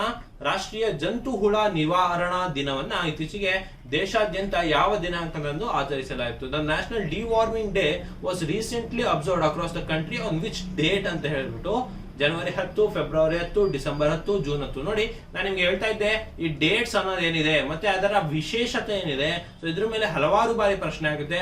ಕನಿಷ್ಠ ಪಕ್ಷ ಒಂದು ಪ್ರಶ್ನೆ ಆದ್ರೂ ನಿಮಗೆ ಪರೀಕ್ಷೆಯಲ್ಲಿ ದಿನದ ಬಗ್ಗೆ ಇರುತ್ತೆ. ಸೊ ಹಾಗಾಗಿ ಈ ನ್ಯಾಷನಲ್ ಡಿವಾರ್ಮಿಂಗ್ ಡೇ ಅಥವಾ ರಾಷ್ಟ್ರೀಯ ಜಂತು ಹುಳ ನಿವಾರಣಾ ದಿನವನ್ನ ಯಾವಾಗ ಆಚರಿಸಲಾಗುತ್ತೆ ಅಂತ ಹೇಳ್ಬಿಟ್ಟು ಇದಕ್ಕೆ ಸರಿಯಾದ ಉತ್ತರ ಬಂದು ಫೆಬ್ರವರಿ 10. ಸೊ ಪ್ರತಿ ವರ್ಷ ಫೆಬ್ರವರಿ 10ನೇ ತಾರೀಕು ಜಂತು ಹುಳ ನಿವಾರಣಾ ದಿನ ಅಂತ ಹೇಳ್ಬಿಟ್ಟು ಮಾಡಲಾಗುತ್ತೆ. ಸೊ ಆಲ್ಫಂಡಿಜಾಲ್ ನಿಮ್ಗೆ ಗೊತ್ತು, ಮಾತ್ರೆ ಇದನ್ನ ಸರ್ಕಾರಗಳು ಮತ್ತೆ ಗ್ರಾಮ ಪಂಚಾಯತಿಗಳು ನೀಡ್ತಾ ಇರುತ್ತೆ. ಸೊ ಈ ಆಲ್ಫಂಡಿಜಾಲ್ ಮಾತ್ರೆನ ಒಂದು ಡೋಸ್ ಹದಿಹರೆಯದ ಹುಡುಗ ಮತ್ತೆ ಹುಡುಗಿಯರಿಗೆ ಈ ಆಲ್ಫಂಡಿಜಾಲ್ ಮಾತ್ರೆಯನ್ನ ಕೊಡ್ತಾರೆ. ಸೊ ಇದರಿಂದ ಹೊಟ್ಟೆಲಿರುವಂತಹ ಜಂತು ಹುಳಗಳೇನಿರುತ್ತೆ, ಸೊ ಇದರಿಂದ ಅದು ನಾಶ ಆಗುತ್ತೆ. ಸೊ ಹಾಗಾಗಿ ಈ ಜಂತು ಹುಳ ನಿವಾರಣಾ ದಿನವನ್ನ ಯಾವಾಗ ಆಚರಿಸಲಾಗುತ್ತೆ ಅಂತ ಹೇಳಿದ್ರೆ, ಸೊ ಇದು ಫೆಬ್ರವರಿ 10ನೇ ತಾರೀಕು ಮಾಡಲಾಗುತ್ತೆ. ಹಾಗಾದ್ರೆ ಇದು ಯಾವ ಸಚಿವಾಲಯದ ಅಡಿ ಬರುತ್ತೆ ಅಂತ ಹೇಳಿದ್ರೆ, ಕೇಂದ್ರ ಆರೋಗ್ಯ ಮತ್ತು ಕುಟುಂಬ ಕಲ್ಯಾಣ ಸಚಿವಾಲಯದ ಅಡಿ ಈ ರೀತಿಯಾದಂತಹ ಒಂದು ಸ್ಕೀಮ್ ಅನ್ನ ಮಾಡಲಾಗಿದೆ. ಸೊ ಇದ್ರ ಬಗ್ಗೆ ತಿಳಿದಿರ್ಲಿ. ಮುಂದಿನ ಪ್ರಶ್ನೆನ ನೋಡೋಣ. ಇತ್ತೀಚೆಗೆ ಸುದ್ದಿಯಲ್ಲಿರುವ ಗೋಗ್ರಾ ಪ್ರದೇಶವು ಯಾವ ರಾಜ್ಯದ ಪ್ರದೇಶದಲ್ಲಿದೆ? Gogra region which was seen recently in news is located in which state ಅಂತ ಹೇಳ್ಬಿಟ್ಟು ಜಮ್ಮು ಕಾಶ್ಮೀರ, ಲಡಾಖ್, ಬಿಹಾರ್, ಉತ್ತರಾಖಂಡ್. ನೋಡಿ, ಇದ್ರ ಬಗ್ಗೆನೇ ನಿಮಗೆ ಸುದ್ದಿಯಲ್ಲಿ ಇರೋದಿಲ್ಲ. ಸೊ ಒಂದು ಯಾವುದೋ ಒಂದು ಪ್ರಚಲಿತ ಘಟನೆ ಆದಾಗ ಸೊ ಈ ರೀತಿಯಾದಂತಹ ಒಂದು ಪ್ರದೇಶ ಸುದ್ದಿಯಲ್ಲಿ ಇರುತ್ತೆ. ಸೊ ಹಾಗಾಗಿ ಅದ್ರ ಮೇಲೆ ಪ್ರಶ್ನೆ, ಇದು ಗೋಗ್ರಾ ರೀಜನ್ ಅಂತ ಏನ್ ಇದೆ, ಸೊ ಇದು ಯಾವ ರಾಜ್ಯಕ್ಕೆ ಸೇರುತ್ತೆ ಅಂತ ಹೇಳ್ಬಿಟ್ಟು ಇದಕ್ಕೆ ಸರಿಯಾದ ಉತ್ತರ ಬಂದು ಲಡಾಖ್. ಹೌದು, ಲಡಾಖ್ ಅನ್ನೋ ಯೂನಿಯನ್ ಟೆರಿಟರಿ. ಸೊ ಅದರಲ್ಲಿ ಒಂದು ಕೇಂದ್ರಾಡಳಿತ ಪ್ರದೇಶದಲ್ಲಿ ಗೋಗ್ರಾ ಪ್ರದೇಶ ಅಂತ ಒಂದಿದೆ. ಸೊ ಇದರಲ್ಲಿ ಇಂಡಿಯಾ ಮತ್ತೆ ಚೀನಾ ತನ್ನ ಸೈನ್ಯಗಳನ್ನ ವಾಪಸ್ ಕರ್ಕೊಂಡಿದೆ. ಸೊ LAC ಏನಿದೆ ಆ ರೇಖೆಯಲ್ಲಿ ಬರುವಂತಹ ಒಂದು ಪ್ರದೇಶ ಇದಾಗಿದೆ. ಸೊ ಹಾಗಾಗಿ ಗೋಗ್ರಾ ರೀಜನ್ ಏನಿದೆ ಇದು ಲಡಾಖ್ ನಲ್ಲಿ ಕಂಡು ಬರುತ್ತೆ. ಸೊ ಇದರಲ್ಲಿ ಭಾರತದ ಸೈನಿಕರು ಮತ್ತೆ ಚೀನಾದ ಸೈನಿಕರು ಇತ್ತೀಚೆಗೆ ಹಿಂಪಡೆಯಲಾಗಿದೆ. ಹಾಗಾಗಿ ಸುದ್ದಿಯಲ್ಲಿ ಇತ್ತು. ಸೊ ಪ್ರಚಲಿತ ಘಟನೆ ಆಯ್ತು. ಇದು ಮುಂದಿನ ಪ್ರಶ್ನೆನ ನೋಡೋಣ. ಮುಂದಿನ ಪ್ರಶ್ನೆ, ಯಾವ ರಾಜ್ಯ ವಿದ್ಯಾರ್ಥಿನಿಯರಿಗೆ ಪದುಮೈ ಪೆನ್ ಸ್ಕೀಮ್ ಅನ್ನು ಪ್ರಾರಂಭಿಸಿತು? Which state launch Padumai pen scheme to girl students ಅಂತ ಹೇಳ್ಬಿಟ್ಟು?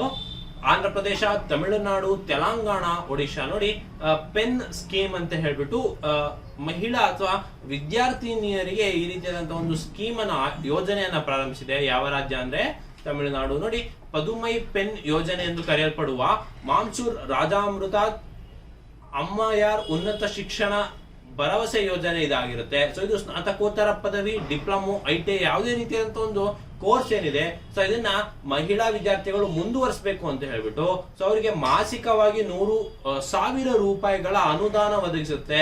ಸೊ ಇದು 6ರಿಂದ 12ನೇ ತರಗತಿವಿರುವ ಸರ್ಕಾರಿ ಶಾಲೆಯಲ್ಲಿ ವ್ಯಾಸಂಗ ಮಾಡುತ್ತಿರುವವರಿಗೆ ಒಂದು ಆರ್ಥಿಕ ಸಹಾಯಕ್ಕೆ ಇದರಲ್ಲಿ ಅರ್ಹರಾಗಿರ್ತಾರೆ. ಸೊ ಇದ್ರ ಬಗ್ಗೆ ನಿಮ್ಗೆ ತಿಳಿದಿರಲಿ. ಪದುಮೈ ಪೆನ್ ಸ್ಕೀಮ್ ತಮಿಳುನಾಡು ರಾಜ್ಯದ್ದು. ಸೊ ವಿದ್ಯಾರ್ಥಿನಿಯರ ಒಂದು ಉನ್ನತ ಶಿಕ್ಷಣ ಭರವಸೆಗೆ ನೀಡುವಂತಹ ಒಂದು ಯೋಜನೆ. ಇದ್ರ ಬಗ್ಗೆ ತಿಳಿದಿರ್ಲಿ. ಈ ರೀತಿಯಾದಂತಹ ಪ್ರಶ್ನೆಗಳಲ್ಲಿ ನೀವು ಒಂದನ್ನ ಏನ್ ಗಮನಿಸಬಹುದು ಅಂತ ಹೇಳಿದ್ರೆ, ಸೊ ಈ ರೀತಿಯಾದಂತಹ ಸ್ಕೀಮ್ ಗಳನ್ನ ನೀವು ಬರ್ದಿಟ್ಕೊಂಡ್ರಿ ಅಂತ ಆಯ್ತು ಅಂತಂದ್ರೆ, ಯಾವಾಗ ನಿಮ್ಗೆ SC ಅಥವಾ ಒಂದು ವಿಷಯದ ಮೇಲೆ ಪ್ರಬಂಧ ಬರೆಯಕ್ಕೆ ಕೊಟ್ಟಾಗ, ಸೊ ಈ ತರ ಎಜುಕೇಶನ್ ರಿಲೇಟೆಡ್ ಕೊಟ್ಟಾಗ ನೀವು ಈ ರೀತಿಯಾದಂತಹ ಒಂದು ಸ್ಕೀಮ್ ಗಳನ್ನ ನೀವು ಕೋಟ್ ಮಾಡ್ತು ಅಂತ ಆಯ್ತು ಅಂದ್ರೆ ನಿಮ್ಮ ಎಸ್ಸೆ ಬಹಳ ಒಳ್ಳೆಯದಾಗಿರುತ್ತೆ. ಸೊ ಹಾಗಾಗಿ ಈ ರೀತಿ ಸ್ಕೀಮ್ ಗಳ ಬಗ್ಗೆ ಕೂಡ ನೀವು ಕರೆಂಟ್ ಅಫೇರ್ಸ್ ಕೇವಲ ಪರೀಕ್ಷೆಗೆ ಮಾತ್ರ ಅಲ್ಲ, ಸೊ ಪ್ರಬಂಧಕ್ಕೆ ಕೂಡ ಉಪಯೋಗಿಸ್ಕೋಬಹುದು. ಹಾಗಾಗಿ ಇದ್ರ ಬಗ್ಗೆ ತಿಳಿದಿರಲಿ. ಮುಂದಿನ ಪ್ರಶ್ನೆನ ನೋಡೋಣ. ಯಾವ ರಾಜ್ಯವು ಸೆಪ್ಟೆಂಬರ್ 9ರಂದು ಹಿಮಾಲಯ ದಿವಸ್ ಆಚರಿಸುತ್ತದೆ? Which state celebrated September 9 as Himalaya Diwas ಅಂತ ಹೇಳಿ? ಹಿಮಾಚಲ ಪ್ರದೇಶ, ಉತ್ತರಾಖಂಡ್, ಸಿಕ್ಕಿಂ ಮತ್ತೆ ಲಡಾಖ್ ಆಗಿರುತ್ತೆ. ಸೊ ಇದಕ್ಕೆ ಸರಿಯಾದ ಉತ್ತರ ಬಂದು ಉತ್ತರಾಖಂಡ್. ಹಿಮಾಲಯದ ಪರಿಸರ ವ್ಯವಸ್ಥೆ ಮತ್ತು ಪ್ರದೇಶದ ಸಂರಕ್ಷಿತ ಉದ್ದೇಶದಿಂದ ಪ್ರತಿ ವರ್ಷ ಸೆಪ್ಟೆಂಬರ್ 9ನೇ ತಾರೀಕು ಉತ್ತರಾಖಂಡ್ ಅಲ್ಲಿ ಹಿಮಾಲಯ ದಿವಸ್ ಅಂತ ಹೇಳ್ಬಿಟ್ಟು ಆಚರಿಸಲಾಗುತ್ತೆ.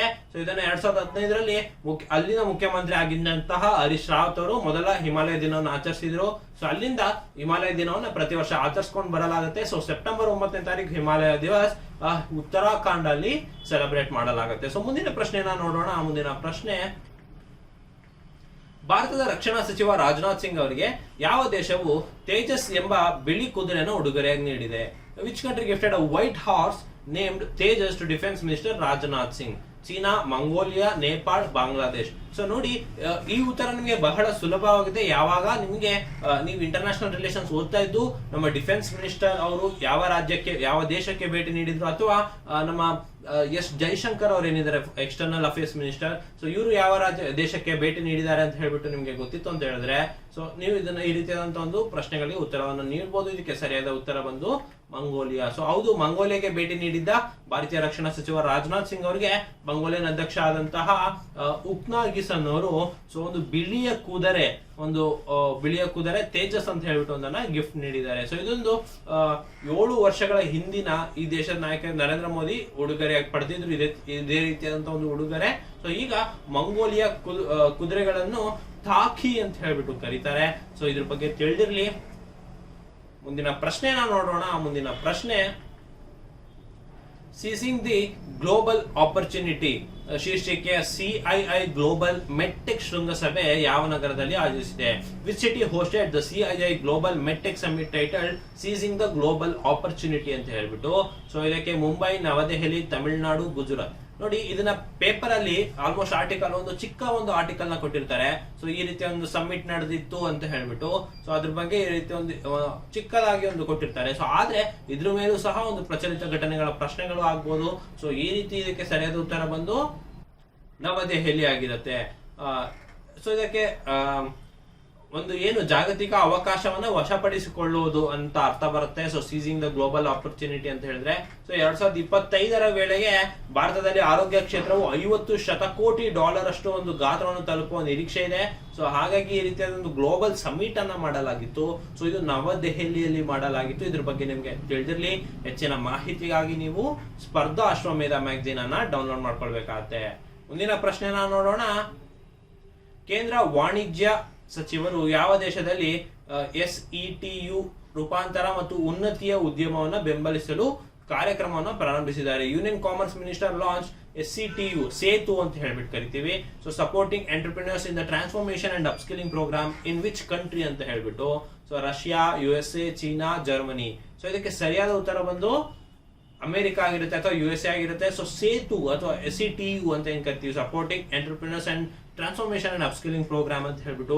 ಸೊ ಇದು ಅಮೆರಿಕದಲ್ಲಿ ಸ್ಟಾರ್ಟ್ ಮಾಡಲಾಗಿದೆ. ಸೊ ನಮ್ಮ ಭಾರತದ ಕೇಂದ್ರ ವಾಣಿಜ್ಯ ಮತ್ತೆ ಕೈಗಾರಿಕಾ ಸಚಿವರಾದಂತಹ ಪಿಯೂಷ್ ಗೋಯಲ್ ಅವರು ಸ್ಯಾನ್ ಫ್ರಾನ್ಸಿಸ್ಕೋದಲ್ಲಿ US ಸ್ಟಾರ್ಟ್ಅಪ್ ಸೇತು ಕಾರ್ಯಕ್ರಮವನ್ನು ಬೆಂಬಲಿಸಿದ್ದಾರೆ. ಸೊ ಅದಕ್ಕೆ ಇದು ಸುದ್ದಿಯಲ್ಲಿತ್ತು. ಇದ್ರ ಬಗ್ಗೆ ತಿಳಿದಿರ್ಲಿ ಅಂತ ಹೇಳ್ತಾ ಮುಂದಿನ ಪ್ರಶ್ನೆಗೆ ಹೋಗೋಣ. ಯುನೆಸ್ಕೋ ವಿಶ್ವ ಪರಂಪರೆ ತಾಣವಾದ ಮೊಹೆಂಜೊದಾರೋ ಯಾವ ದೇಶದಲ್ಲಿದೆ? So Mohenjodaro the UNESCO world heritage site is located in which country? ಇದು ಒಂದು ಇತಿಹಾಸದ ಪ್ರಶ್ನೆ ಆಗುತ್ತೆ. ಸೊ ಇದು ಅಫ್ಘಾನಿಸ್ತಾನ್, ಪಾಕಿಸ್ತಾನ್, ಭಾರತ ಮತ್ತು ಇರಾನ್. ನಿಮಗೆ ಗೊತ್ತಿರುತ್ತೆ. ಇದಕ್ಕೆ ಸರಿಯಾದ ಉತ್ತರ ಬಂದು ಪಾಕಿಸ್ತಾನ ಆಗಿರುತ್ತೆ. ಯಾಕಂತಂದ್ರೆ ಭಾರತದಲ್ಲಿ ದೊಡ್ಡದಿರುವಂತಹ ಪ್ಲೇಸ್ ಏನಿದೆ ಅದು ಬೇರೆ ಇದೆ. ಸೊ ಇದು ಮೊಹೆಂಜೊದಾರೋ ಅತಿ ದೊಡ್ಡ ಸೈಟ್ ಹೌದು, ಆದ್ರೆ ಇದು ಭಾರತದಲ್ಲಿ ಇಲ್ಲ, ಇದು ಪಾಕಿಸ್ತಾನಕ್ಕೆ ಸೇರತ್ತೆ. ಸೊ ಇದು ಯಾಕೆ ಸುದ್ದಿಯಲ್ಲಿದೆ ಅಂತ ಹೇಳಿದ್ರೆ, ಇದು ಇತ್ತೀಚೆಗೆ ಯುನೆಸ್ಕೋ ವಿಶ್ವ ಪರಂಪರೆ ತಾಣ ಅಂತ ಹೇಳ್ಬಿಟ್ಟು ಗಮನದಲ್ಲಿ ಇಟ್ಕೊಂಡಿತ್ತು. ಸೊ ಇದನ್ನ ಮಡಿದವರ ದಿಬ್ಬ ಅಥವಾ ಸತ್ತವರ ದಿಬ್ಬ, ದ ಮೌಂಟ್ ಆಫ್ ಡೆಡ್ ಅಂತ ಕೂಡ ಕರೀತಾರೆ. ಸೊ ಇಲ್ಲಿ ಒಂದು ಗ್ರೇಟ್ ಬಾತ್ ಏನಿದೆ ಅಥವಾ ಗ್ರಾನರಿಗಳೇನಿದೆ ಇದು ಬಹಳ ವಿಶೇಷವಾಗಿದೆ ಅಂತ ಹೇಳ್ಬಿಟ್ಟು ತಿಳಿದಿರ್ಲಿ. ಇನ್ನು ಇದು ಯಾಕೆ ಸುದ್ದಿಯಲ್ಲಿದೆ ಅಂತ ನೀವು ತಿಳ್ಕೊಬೇಕಾಗತ್ತೆ. ಯಾಕಂತಂದ್ರೆ ಮೊಹೆಂಜೊದಾರೋ ಬಂದು ನಿಮ್ಗೆ ಇತಿಹಾಸದ ಒಂದು ಪ್ರಶ್ನೆ ಆಗತ್ತೆ. ಆದ್ರೆ ಇದು ಯಾಕೆ ಪ್ರಸ್ತುತ ಸುದ್ದಿಯಲ್ಲಿದೆ ಅಂತ ಹೇಳಿದ್ರೆ, ಇತ್ತೀಚೆಗೆ ನಿಮ್ಗೆ ಗೊತ್ತಿರ್ಬೋದು ಪಾಕಿಸ್ತಾನಲ್ಲಿ ಫ್ಲಡ್ ಆಗ್ತಾ ಇದೆ ಅಥವಾ ಪಾಕಿಸ್ತಾನಲ್ಲಿ ಭಾರಿ ಮಳೆಯಿಂದ ಪ್ರವಾಹ ಆಗ್ತಿದೆ. ಸೊ ಹಾಗಾಗಿ ಮೊಹೆಂಜೊದಾರೋ ಅಂತ ಏನಿದೆ ಅದು ಪಾಕಿಸ್ತಾನದಲ್ಲಿದೆ. ಸೊ ಅದರ ಅವಶೇಷಗಳಿಗೆ ಕೂಡ ಒಂದು ಧಕ್ಕೆ ಒದಗಿದ್ರಿಂದ ಇದು ಸುದ್ದಿಯಲ್ಲಿ ಇತ್ತು. ಸೊ ಹಾಗಾಗಿ ಇದ್ರ ಮೇಲೆ ಪ್ರಶ್ನೆ ಬರುವ ಚಾನ್ಸಸ್ ಇರುತ್ತೆ. ಇದ್ರ ಬಗ್ಗೆ ತಿಳಿದಿರ್ಲಿ. ಮುಂದಿನ ಪ್ರಶ್ನೆ ನೋಡೋಣ. NTPC ಇಂದ ಇತ್ತೀಚೆಗೆ ಸ್ವಾಧೀನಪಡಿಸಿಕೊಂಡ ಜುಬುವಾ ವಿದ್ಯುತ್ ಸ್ಥಾವರ ಯಾವ ರಾಜ್ಯದಲ್ಲಿದೆ? Jhabua power plant which was seen recently acquired to NTPC is located in which state ಅಂತ ಹೇಳ್ಬಿಟ್ಟು. ಸೊ ಇದಕ್ಕೆ ಆಪ್ಷನ್ಸ್ ಅನ್ನ ನೋಡೋಣ. ಮಹಾರಾಷ್ಟ್ರ, ಮಧ್ಯಪ್ರದೇಶ, ಉತ್ತರ ಪ್ರದೇಶ, ಬಿಹಾರ. ಸೊ ಇದಕ್ಕೆ ಸರಿಯಾದ ಉತ್ತರ ಬಂದು ಮಧ್ಯಪ್ರದೇಶ ಆಗಿರುತ್ತೆ. ಸೊ ಮಧ್ಯಪ್ರದೇಶದಲ್ಲಿ NTPC ಏನು ನ್ಯಾಷನಲ್ ಥರ್ಮಲ್ ಪವರ್ ಕಾರ್ಪೊರೇಷನ್ ಏನಿದೆ, ಇದು 925 ಕೋಟಿ ರೂಪಾಯಿಗಳ ಒಂದು ದಿವಾಳಿ ಪ್ರಕ್ರಿಯೆ ಅಥವಾ ಏನಂತ ಹೇಳಿದ್ರೆ ಜುಬುವಾ ಪವರ್ ಪ್ಲಾಂಟ್ JPL ಅಂತ ಹೆಂಗ್ ಕರಿಕೊಳ್ತಿತ್ತು. ಸೊ ಇದನ್ನ ಸ್ವಾಧೀನ ಪಡಿಸ್ಕೊಂಡಿದೆ NTPC. ಸೊ ಇದರಲ್ಲಿ 600 ಮೆಗಾವಾಟ್ ಅಷ್ಟು ಉಷ್ಣ ವಲಯದ ವಿದ್ಯುತ್ತನ್ನ ಸಮರ್ಥಕವಾಗಿ ಇದರಲ್ಲಿ ಮಾಡಲಾಗ್ತಿತ್ತು. ಸೊ ಇದು 7 ನವೆಂಬರ್ 1975 ಅಂದು ಇದು ಸ್ಥಾಪನೆ ಆಗಿತ್ತು NTPC. ಇದರ ಪ್ರಧಾನ ಕಚೇರಿ ನವದೆಹಲಿದೆ. ಪ್ರಸ್ತುತ ಅಧ್ಯಕ್ಷರು ಗುರುದೀಪ್ ಸಿಂಗ್. ಇದ್ರ ಬಗ್ಗೆ ತಿಳಿದಿರಲಿ ಅಂತ ಹೇಳ್ತಾ ಮುಂದಿನ ಪ್ರಶ್ನೆಗೆ ಹೋಗೋಣ.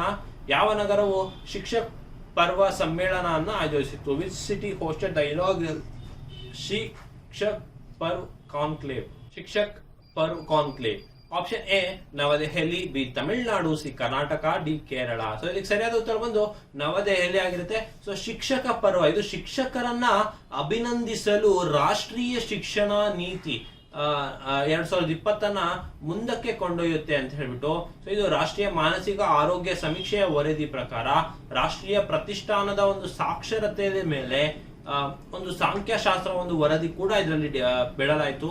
ಸೊ ಶಿಕ್ಷಕ್ ಪರ್ವ್ ಸಮ್ಮೇಳನ ನ್ಯಾಷನಲ್ ಎಜುಕೇಶನ್ NEP ಏನಿದೆ, NEP 2020 ಏನಿದೆ, ಸೊ ಅದರ ಒಂದು ಉತ್ತೇಜನ ನೀಡಲು ಅಥವಾ ಶಿಕ್ಷಕರಿಗೆ ಅಭಿನಂದಿಸಲು ಸೊ ಅದನ್ನು ಇಂಪ್ಲಿಮೆಂಟ್ ಸಕ್ಸಸ್ಫುಲಿ ಮಾಡಿದ್ದಕ್ಕೆ ಸೊ ಶಿಕ್ಷಣ ಸಚಿವಾಲಯ ನವದೆಹಲಿಯಲ್ಲಿ ಇದನ್ನು ಒಂದು ಆಯೋಜಿಸಿತ್ತು. ಸೊ ಇದು ಎಲ್ಲಿ ಆಯೋಜನೆ ಆಗಿದೆ ಅಂತ ಹೇಳಿದ್ರೆ ನವದೆಹಲಿಯಲ್ಲಿ. ಇದ್ರ ಬಗ್ಗೆ ತಿಳಿದಿರಲಿ. ಮುಂದಿನ ಪ್ರಶ್ನೆನ ನೋಡೋಣ. 2023ರಲ್ಲಿ ಪುರುಷರ ಹಾಕಿ ವಿಶ್ವಕಪ್ ಅನ್ನು ಯಾವ ದೇಶ ಆಯೋಜಿಸಲಿದೆ? So which country host the men's hockey world cup 2023 ಅಂತ ಹೇಳ್ಬಿಟ್ಟು ಇದಕ್ಕೆ ಸರಿಯಾದ ಆಪ್ಷನ್ಸ್ ನೋಡೋಣ. ಭಾರತ, ನೇಪಾಳ, ಬಾಂಗ್ಲಾದೇಶ, ಅಮೆರಿಕ. ಇದಕ್ಕೆ ಸರಿಯಾದ ಉತ್ತರ ಬಂದು ಭಾರತ. ಸೊ ಹೌದು ಸ್ನೇಹಿತರೆ, 2023ರಲ್ಲಿ ಭಾರತ ಸತತ 2ನೇ ಬಾರಿಗೆ ಪುರುಷರ ಹಾಕಿ ವಿಶ್ವಕಪ್ ಅನ್ನು ಆಯೋಜಿಸಲಿದೆ. ಸೊ ಪುರುಷರ ಹಾಕಿ 2023 ಜನವರಿ 13ರಿಂದ 29ರವರೆಗೆ ಭಾರತದ ಒಡಿಶಾದಲ್ಲಿ ನಡೆಯಲಿದೆ. ಕಳೆದ ಬಾರಿ ಕೂಡ ಭುವನೇಶ್ವರಲ್ಲಿ ನಡೆದಿತ್ತು.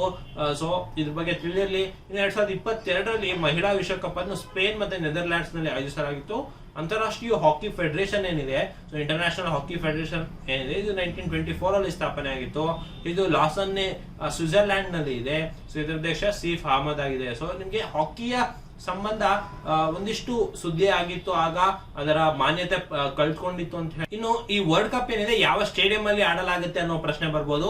ಸೊ ಇದು ಕಳಿಂಗ ಸ್ಟೇಡಿಯಂ ಭುವನೇಶ್ವರ್ ಅಥವಾ ಬಿರ್ಸಾ ಮುಂಡಾ ಸ್ಟೇಡಿಯಂ ರೂರ್ಕೆಲಾದಲ್ಲಿ ವರ್ಲ್ಡ್ ಕಪ್ ಆಗಲಿದೆ ಅಂತ ಹೇಳ್ಬಿಟ್ಟು ನಿಮಗೆ ತಿಳಿದಿರಲಿ.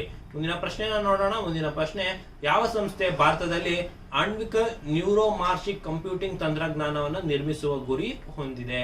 So which institution will build molecular neuromorphic computation technology in India ಅಂತ ಹೇಳ್ಬಿಟ್ಟು? HSC, ISRO, DRDO, IIT Delhi. So ಇದಕ್ಕೆ ಸರಿಯಾದ ಉತ್ತರ ಬಂದು IISc ಆಗಿರುತ್ತೆ. So Indian institute of science Bangalore ಏನಿದೆ, ಇದು ಪ್ರಪಂಚದ ಒಂದು 200 ಪ್ರೀಮಿಯರ್ ಇನ್ಸ್ಟಿಟ್ಯೂಟ್ ಗಳಲ್ಲಿ ಒಂದು ಸಹ. ಭಾರತದಲ್ಲಿ ಏಕೈಕ ಇನ್ಸ್ಟಿಟ್ಯೂಟ್ 200 ರ್ಯಾಂಕಿಂಗ್ ಒಳಗಿರುವಂತದ್ದು. ಸೊ ಅಲ್ಲಿನ ಭಾರತ ಮೊದಲ ಆಣ್ವಿಕ ನ್ಯೂರೋಮಾರ್ಫಿಕ್ ಕಂಪ್ಯೂಟಿಂಗ್ ಟೆಕ್ನಾಲಜಿಯನ್ನ ಇತ್ತೀಚೆಗೆ ಅದು ನಿರ್ಮಿಸುವ ಒಂದು ಗುರಿಯನ್ನ ಇದು ಹೊಂದಿದೆ. ಸೊ ಇದು ಮೆದುಳನ್ನ ಅನುಕರಿಸಬಹುದಾದಂತಹ ಒಂದು ಕೃತಿಕ ಬುದ್ಧಿಮತ್ತೆಯನ್ನು ಸ್ಥಾಪಿಸಲು ನೆರವಾಗುತ್ತೆ. ಸೊ IISc ಯಾವಾಗ ಸ್ಥಾಪನೆ ಆಗಿತ್ತು ಅಂದ್ರೆ 1909 ಅಲ್ಲಿ ಸ್ಥಾಪನೆ ಆಗಿತ್ತು ಬೆಂಗಳೂರಿನಲ್ಲಿ.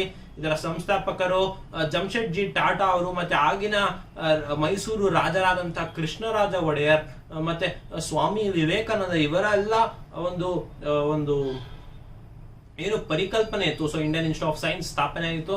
ಸೊ ಅದು ಪ್ರಪಂಚದ 200 ಟಾಪ್ ಯೂನಿವರ್ಸಿಟಿಗಳಲ್ಲಿ ಉನ್ನತ ಹೆಸರನ್ನ ಪಡ್ಕೊಂಡು ಸೊ ಅದೇ ರೀತಿಯಾದ ಕೆಲಸವನ್ನ ಮಾಡ್ತಿದೆ. ಸೊ ಈಗ IISc ಯಲ್ಲಿ ಒಂದು ನ್ಯೂರೋಮಾರ್ಫಿಕ್ ಕಾಂಪ್ಯೂಟೇಷನ್ ಟೆಕ್ನಾಲಜಿ ಬಂದಿದೆ. ಸೊ ಇದ್ರ ಬಗ್ಗೆ ನಿಮ್ಗೆ ತಿಳಿದಿರ್ಲಿ ಅಂತ ಹೇಳ್ತಾ ಮುಂದಿನ ಪ್ರಶ್ನೆಗೆ ಹೋಗೋಣ. ಮುಂದಿನ ಪ್ರಶ್ನೆ 200ನೇ ಪ್ರಶ್ನೆ, ಯಾವ ದೇಶವು Indo Pacific economic framework for prosperity ಅನ್ನು ಪ್ರಾರಂಭಿಸಿದೆ? So which country launch the Indo Pacific economic framework for prosperity IPEF ಅಂತ ಹೇಳ್ಬಿಟ್ಟು? Options USA, China, Japan, Malaysia ಆಗಿರುತ್ತೆ. ಇದಕ್ಕೆ ಸರಿಯಾದ ಉತ್ತರ ಬಂದು USA ಆಗಿರುತ್ತೆ ಸ್ನೇಹಿತರೆ. ಸೊ ಅಮೆರಿಕ ಅಧ್ಯಕ್ಷ ಆದಂತಹ ಜೋ ಬಿಡನ್ ಅವರು ಇತ್ತೀಚೆಗೆ ಏಷ್ಯಾ ಪೆಸಿಫಿಕ್ ರೀಜನ್ ಚೀನಾದ ಪ್ರಭಾವವನ್ನ ಎದುರಿಸುವ ಒಂದು ನಿಟ್ಟಿನಲ್ಲಿ ಜಪಾನಿನಲ್ಲಿ ಈ ತರ ಒಂದು IPEF Indo Pacific economic framework for prosperity ಅಂತ ಹೇಳ್ಬಿಟ್ಟು ಒಂದನ್ನ ಸ್ಟಾರ್ಟ್ ಮಾಡಿದೆ. ಸೊ ಯಾವ ದೇಶ ಸ್ಟಾರ್ಟ್ ಮಾಡಿದೆ ಅಂದ್ರೆ ಅಮೆರಿಕ. ಎಲ್ಲಿ ಮಾಡಿದೆ ಅಂತ ಹೇಳಿದ್ರೆ ಜಪಾನ್ ನಲ್ಲಿ. ಯಾಕೆ ಮಾಡಿದೆ ಅಂತ ಹೇಳಿದ್ರೆ ಇಂಡೋ ಪೆಸಿಫಿಕ್ ರೀಜನ್ ಏನಿದೆ ನೋಡಿ, ನಿಮ್ಗೆ ಭಾರತ ಎಲ್ಲಿದೆ, ಸೊ ಇಲ್ಲಿ ಈ ರೀಜನ್ ಏನಿದೆ ಇದನ್ನ ಇಂಡೋ ಪೆಸಿಫಿಕ್ ರೀಜನ್ ಅಂತ ಕರಿತೀವಿ. ಸೊ ಇದರ ಮೇಲೆ ಚೈನಾ ತನ್ನ ಹಿಡಿತವನ್ನ ಸಾಧಿಸಿದೆ. ಇಲ್ಲಿ ತೈವಾನ್ ಮೇಲೆ ಇತ್ತೀಚೆಗೆ ಯುದ್ಧ ಆಗುವಂತ ಸಂಭವ ಇತ್ತು. ಹಾಗಾಗಿ ಅಮೆರಿಕದ ನ್ಯಾನ್ಸಿ ಪೆಲೋಸಿ ಅವರು ಇತ್ತೀಚೆಗೆ ತೈವಾನ್ಗೆ ಭೇಟಿ ನೀಡಿದ್ರು ಅಂತ ನಿಮ್ಗೆ ತಿಳಿದಿರ್ಲಿ. ಸೊ ಇಂಡೋ ಪೆಸಿಫಿಕ್ ರೀಜನ್ ಅಲ್ಲಿ ಅಮೆರಿಕ ತನ್ನದಂತ ಒಂದು ಸ್ಥಾನವನ್ನ ತೆಗೆದುಕೊಳ್ಳಲು ಸೊ ಈ ರೀತಿಯಾದಂತಹ ಒಂದು IPEF ಅನ್ನ ಜಪಾನ್ ನಲ್ಲಿ ಸ್ಟಾರ್ಟ್ ಮಾಡಿದೆ.